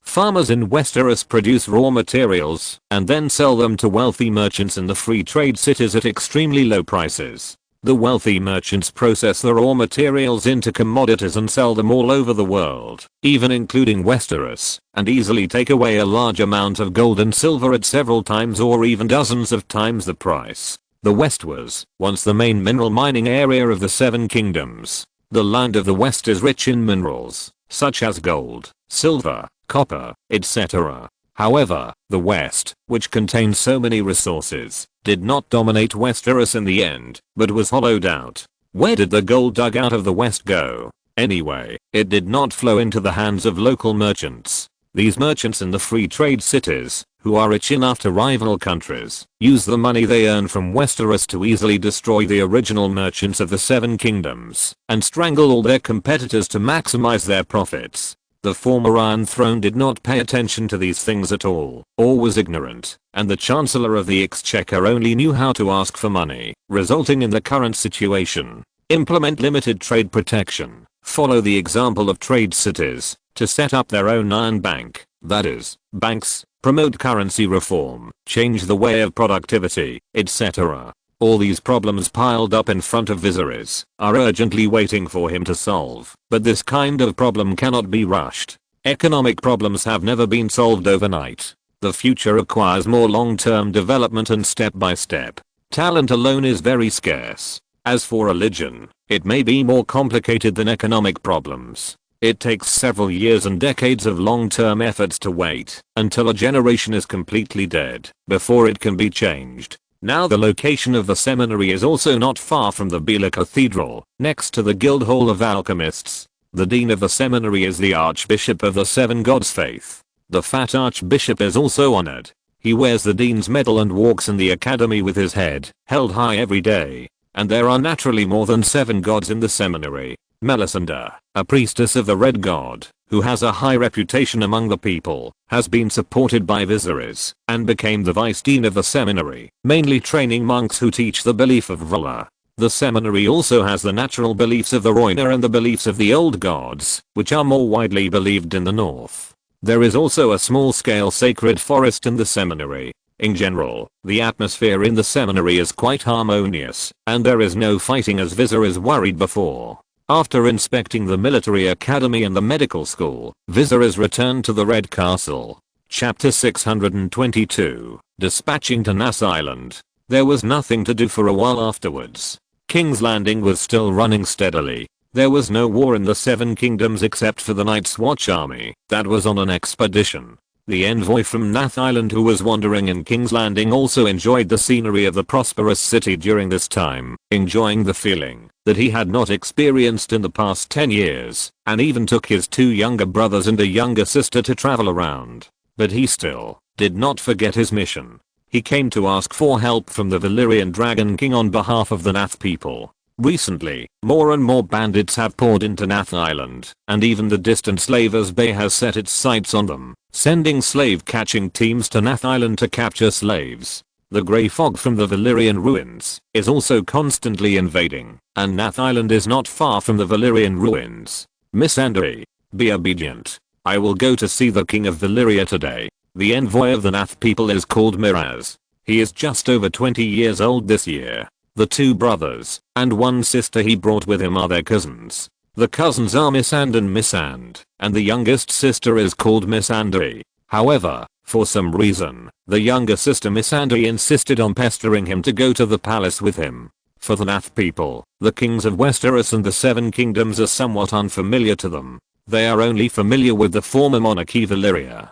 Valyria once blessed the small neighbor of Nath for many years. The Valyrians took the lead in building a magnificent dragon crystal fortress on Nath. The Dragon King came riding a giant dragon, melted the stubborn stone with dragon flames, and then used magic to knead them together to form the Blackstone Fortress. After that, they were stationed here for a long time. I don't know why the Valyrians were not infected with the butterfly fever virus that frightened outsiders on Nath. Then, with the arrival of the doom of Valyria, the great empire collapsed, and the Nath people once again lost the protection of the monarchy and were slaughtered in the bloody century. Therefore, Miraz is more accustomed to calling Viserys the King of Valyria rather than the title of King of Westeros or King of the 7 Kingdoms. They hope to find the last Dragon King in the world and seek the protection of the monarchy again. Miraz couldn't resist the request of his cousin, and with the eager eyes of his 2 cousins, he finally nodded and agreed to take them to see the king. The round-faced girl with short black hair cheered immediately, and her 2 brothers also cheered. During this period of time living in King's Landing, they also fell in love with this city, and some of them didn't want to return to their homes. How could they not be happy to visit the legendary palace today? However, Viserys is not so easy to see. His Majesty is busy with official duties on weekdays. When he is not busy with official duties, he also likes to claim that he is very busy and finds some time for himself. Miraz, the Nath envoy, brought his cousins to the Red Keep, submitted a request for an audience, and then waited patiently. The unsullied soldiers led them to the reception room. Miraz's cousins wanted to go to the garden to play. After asking the unsullied soldiers, the soldiers looked up and down at the 3 children with cold eyes, especially at Missandei's golden eyes, and finally nodded and said in a cold voice, "Okay." Then the unsullied soldiers turned and left. He is also a Nath cousin. The figure of the unsullied soldier went away, and Missandei, looking at his back, suddenly spoke to her cousin. "What?" Miraz was slightly stunned, and then he realized where the familiar feeling he had just felt came from. The other party had a pair of golden eyes and dark skin, which were the characteristics of the Nath people. He tried hard to speak in the Nath accent, but perhaps because he had been away from his hometown for too long, his accent was a bit lame, and it was different from the Nath accent, but Missandei, who had a high talent for languages, noticed it. After thinking about this, Miraz felt a little sad. The Nath people loved peace, but became the representatives of weakness. It was obvious that they must have been captured by the slave capture team and sold to Astapor, and then trained to become unsullied, completely destroying their humanity. Missandei and his sister were playing in the garden of the Red Castle, and Viserys was not lazy. In fact, he was discussing with his ministers in the Royal Council about the possibility of sending troops to Nath. Sending troops to Nath. It's not impossible, but it's a gamble, with high risks and benefits. And the meaning of sending troops to Nath is not to protect Nath. The person who spoke was the king's advisor Tyrion Lannister. The little devil skillfully fiddled with the beard on his chin with his fingers, and then spoke. "Of course, we are not going to take advantage of the opportunity to occupy it. I think the Lords present, and His Majesty should understand what I mean." The words of the little devil made everyone present nod slightly. Viserys' royal council is different from the previous dynasty. There are no representatives stuffed in by various forces, and there are no drunkards. Everyone is smart, and the conversation between smart people is often clear. Sending troops to the island of Nas can demonstrate the strength of the dynasty and deter the tigers and wolves on all sides. And it can increase the influence of Westeros in the world. After all, the kings of Westeros in previous generations only focused on the interior of the kingdom. They think that, as long as they manage their own internal affairs well, they can rest assured, but they ignore the development of the external environment. The person who spoke later was the Minister of Intelligence Varys. Compared with the skinned Ministry of Internal Affairs, Varys' little bird layout is not just within the kingdom. His hand has reached as far as the Slavers Bay. He is the person in the entire kingdom who knows the outside world the most, followed by Oberyn and even Viserys. The improvement of Westeros' influence in the world is still very useful and will play an important role in the economic reforms that Viserys wants to make in the future. Sending troops to the island of Nas can also visit and observe the strength of those trading city-states along the way, so as to make early plans for the future. The last person to speak was Oberyn, the Minister of Justice, who was also the commander of the 2nd Legion. He crossed his legs and touched his chin with his fingers and analyzed from a military perspective. But this task is not easy to complete. We must have a general who is familiar with navigation and lead an elite navy. And it also requires sufficient agility, flexibility, and adaptability, not sticking to the rules, and most importantly, loyalty and not rebellion. Who is your majesty going to use? Chapter 623 Fight. Regarding the dispatch of troops to the island of Nas, the significance of the mission is greater than war or protection, and the development of the kingdom is naturally not only developing in one direction. For example, when launching a war, the economy must also be taken into account, and when reforming the economy, diplomacy must also be considered. The country cannot be complacent, and it must also show its strength to the outside world, and send out signals. Of course, although this dispatch of troops is more like sending an envoy to tour the world, it does not mean that there will be no war. After all, the world is too big, and the road is thousands of miles away. Everything depends on the self-sufficiency of the soldiers. There will always be people with brains who try to attack the kingdom's fleet to achieve a certain purpose. Moreover, as a fleet of a huge kingdom, to show its strength to the outside world, the configuration must not be too bad. Therefore, it is necessary to choose a general who is familiar with water warfare and has a quick mind to lead the army to explore the way. This trip will not be able to come back in half a year or a year. Perhaps it will take several years. It is better to be a person who has not started a family, has no family business in Westeros, and has the courage to take risks and win a lot of meritorious service. With so many harsh conditions to restrict, there is not much room for Viserys to choose. How is Asha Greyjoy, the daughter of the sea monster? She should be fine now. Ever since Asha led the Ironborns loyal to her father to submit to the Iron Throne, she came to King's Landing. However, there was no job suitable for someone like Asha in King's Landing during the peace years. The Iron Islands were occupied by her uncle Euron Greyjoy, who was worried that his 2 brothers' heirs had not been eliminated. Therefore, Asha now had no home to return to. She could only do nothing in King's Landing and help train the navy. The daughter of the sea monster was proficient in naval warfare. She was once the captain of the Black Wind and commanded large fleets. She was experienced and smart. In the 7 kingdoms, she had no worries except her brother Theon. Therefore, when Viserys proposed Asha as a candidate, the important ministers of the royal council present looked at each other, and there was no other opinion. In the garden of the Red Castle, Missandei was playing with her 2 brothers, and their cousin Mirrors was sitting upright in the reception room, waiting for His Majesty the King to meet them. A boy with golden hair, fair complexion and green eyes also came to the garden. He was Joffrey, who was deprived of his surname and princely title, and became a bastard.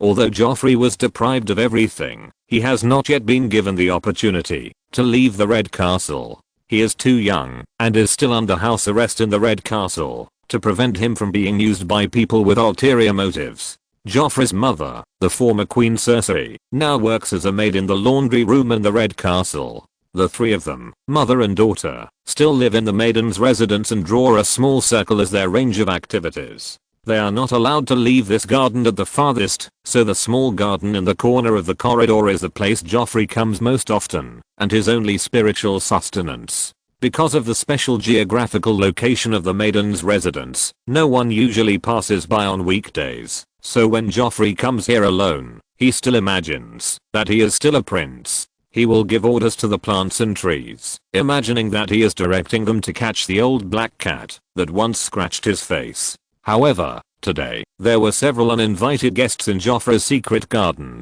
At least in Joffrey's eyes, they were people who had intruded into his territory, because they were still children like him, and the two boys in the lead looked only a few years younger than him.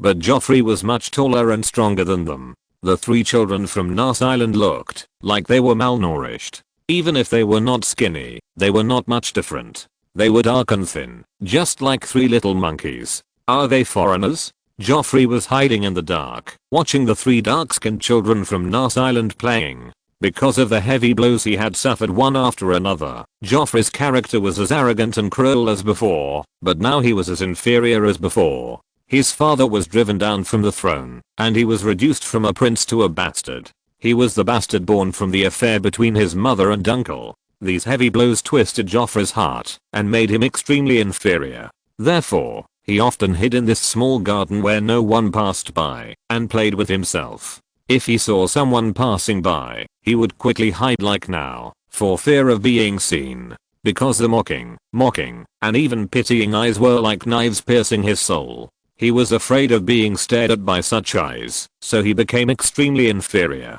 However, now Joffrey was also hiding in the dark, but he saw several foreigners who were younger than him, dark-skinned, thin and weak, invading his territory and fiddling with the flowers and plants that belonged to him. That was his general dagger leaf. Stop, bastard. The blond boy couldn't help but roar in his heart, and his handsome cheeks became a little distorted, and he clenched his fists. Damn barbarians.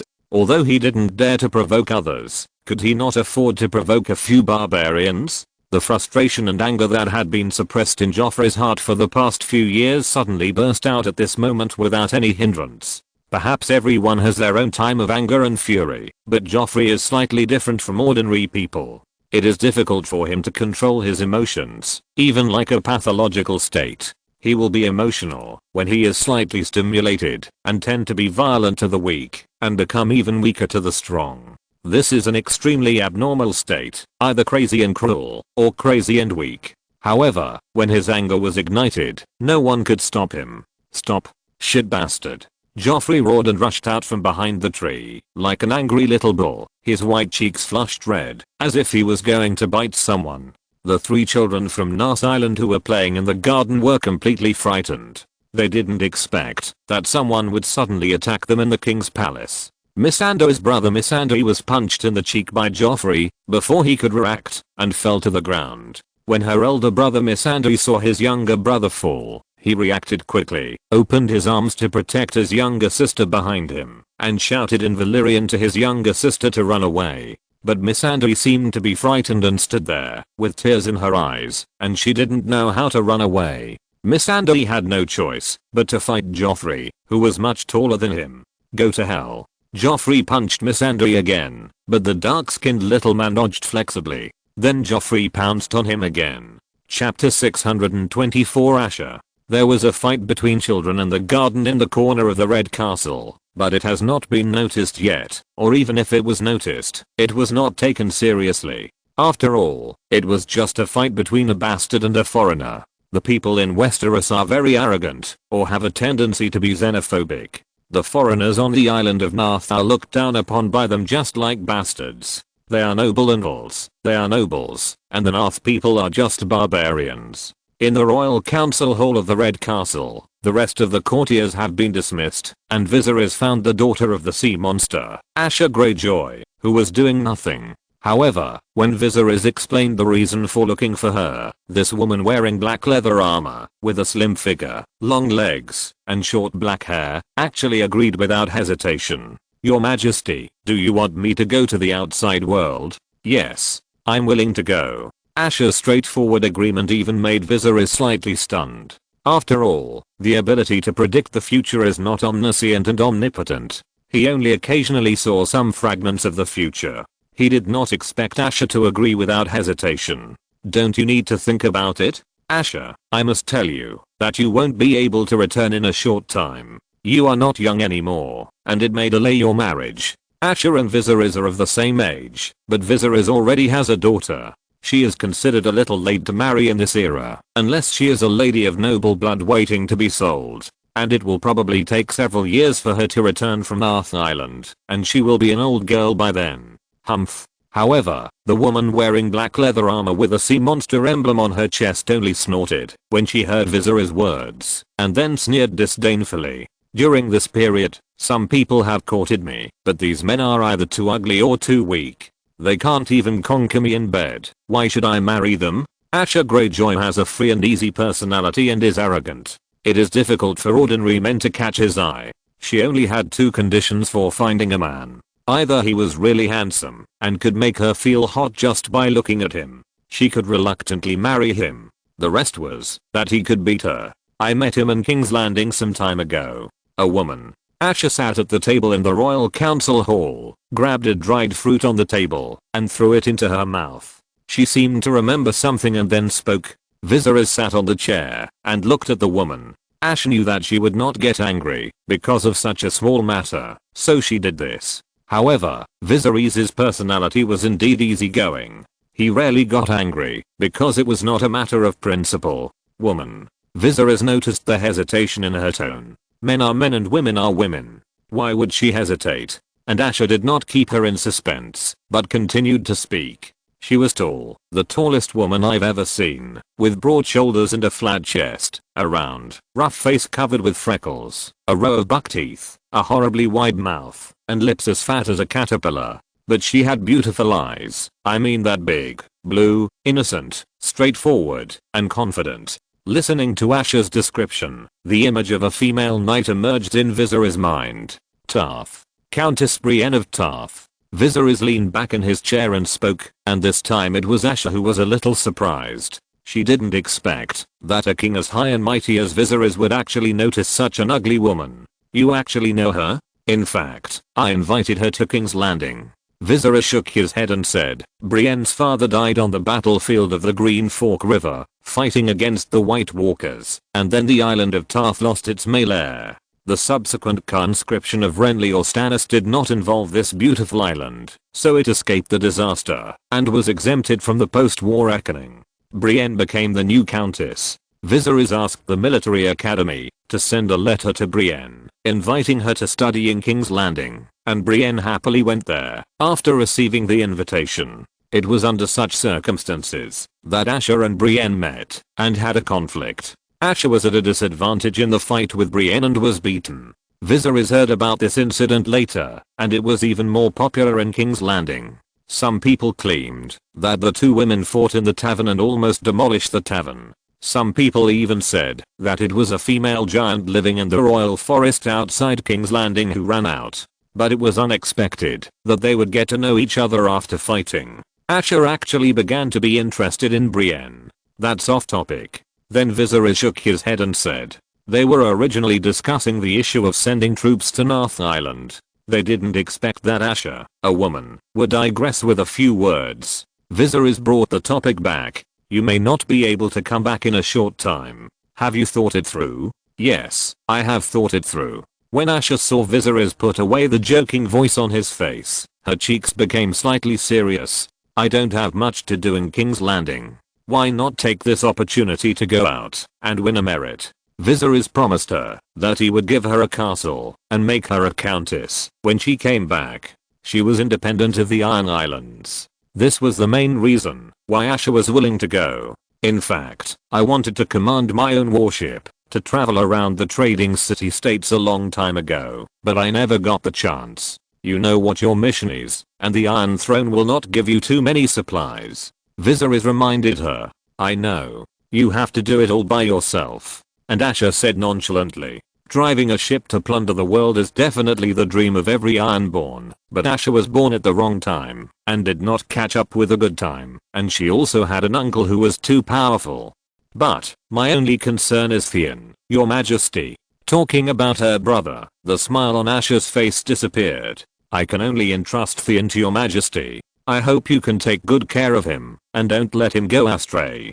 Don't you still believe Lord Eddard Stark about this? Even if Eddard wears black clothes, Lady Catelyn will discipline Theon. Viserys nodded and said. What he said made sense. She had also met Lady Catelyn. Asha thought for a moment and nodded slightly. However, before the two of them had discussed the specific details of the mission, a guard came hurriedly and told Viserys a piece of news that made his expression slightly strange. Call them all over. Chapter 625 Leaving the Red Castle. Several children in the Red Keep fought, but this should not have been a big deal. However, Daenerys' intervention escalated the nature of the matter. At first, Joffrey suddenly attacked Missandei and her two brothers, 3 children from North Island. Joffrey beat them all down by himself. However, when Joffrey was about to pounce on Missandei, he was witnessed by the silver-haired little princess Daenerys, who was passing by the corridor on the upper floor of the garden.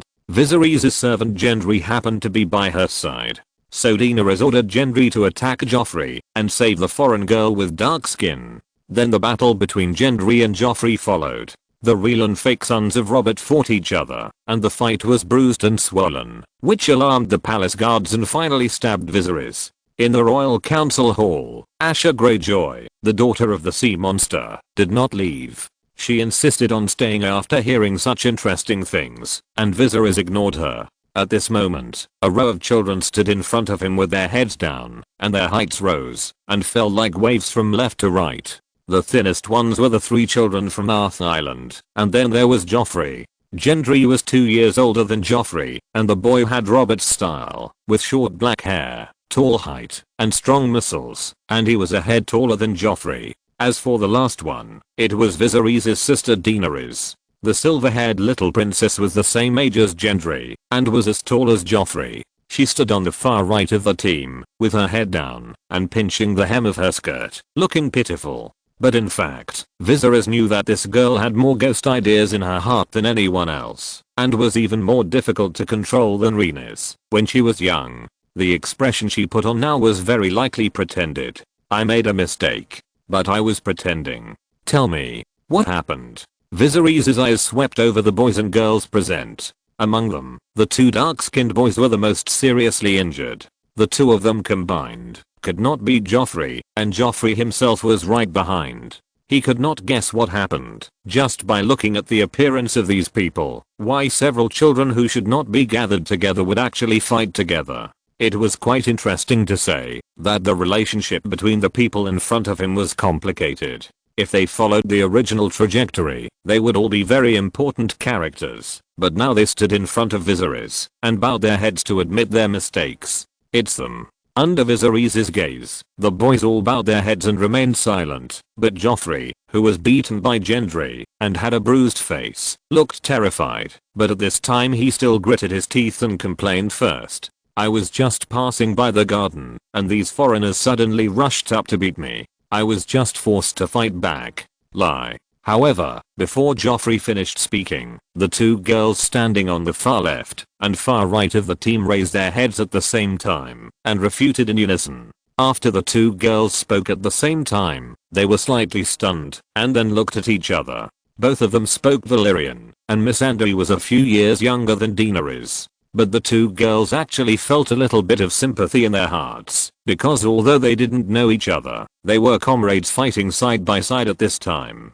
He lied. Your Majesty. Then the dark-skinned girl took the initiative to stand up and accuse, this time using the common language. My brothers and I were playing in the garden, and he suddenly rushed over like a mad bull, knocked down Missandei, and then beat Missandei. The girl loudly accused Joffrey of his crimes and exposed his lies. Missandei, the brother who was beaten by Joffrey and had a bruised face, was standing beside the girl. He pulled his sister's sleeve with a panicked look on his face, hoping to stop her and make her stop talking. Missandei. He was still bleeding under his nose, but he lowered his voice and reminded her in a panicked voice. They were unfamiliar with this place, and this was the palace of the Valyrians. What kind of status would a boy living in the palace have? They didn't know, but at least it was higher than this. The brothers Missandei and Missandei were beaten up but looked terrified, while the servant Gendry, who was also injured and had a little blue at the corner of his mouth, also crossed his hands in front of him, lowered his head, and kept silent with an attitude of admitting his mistakes.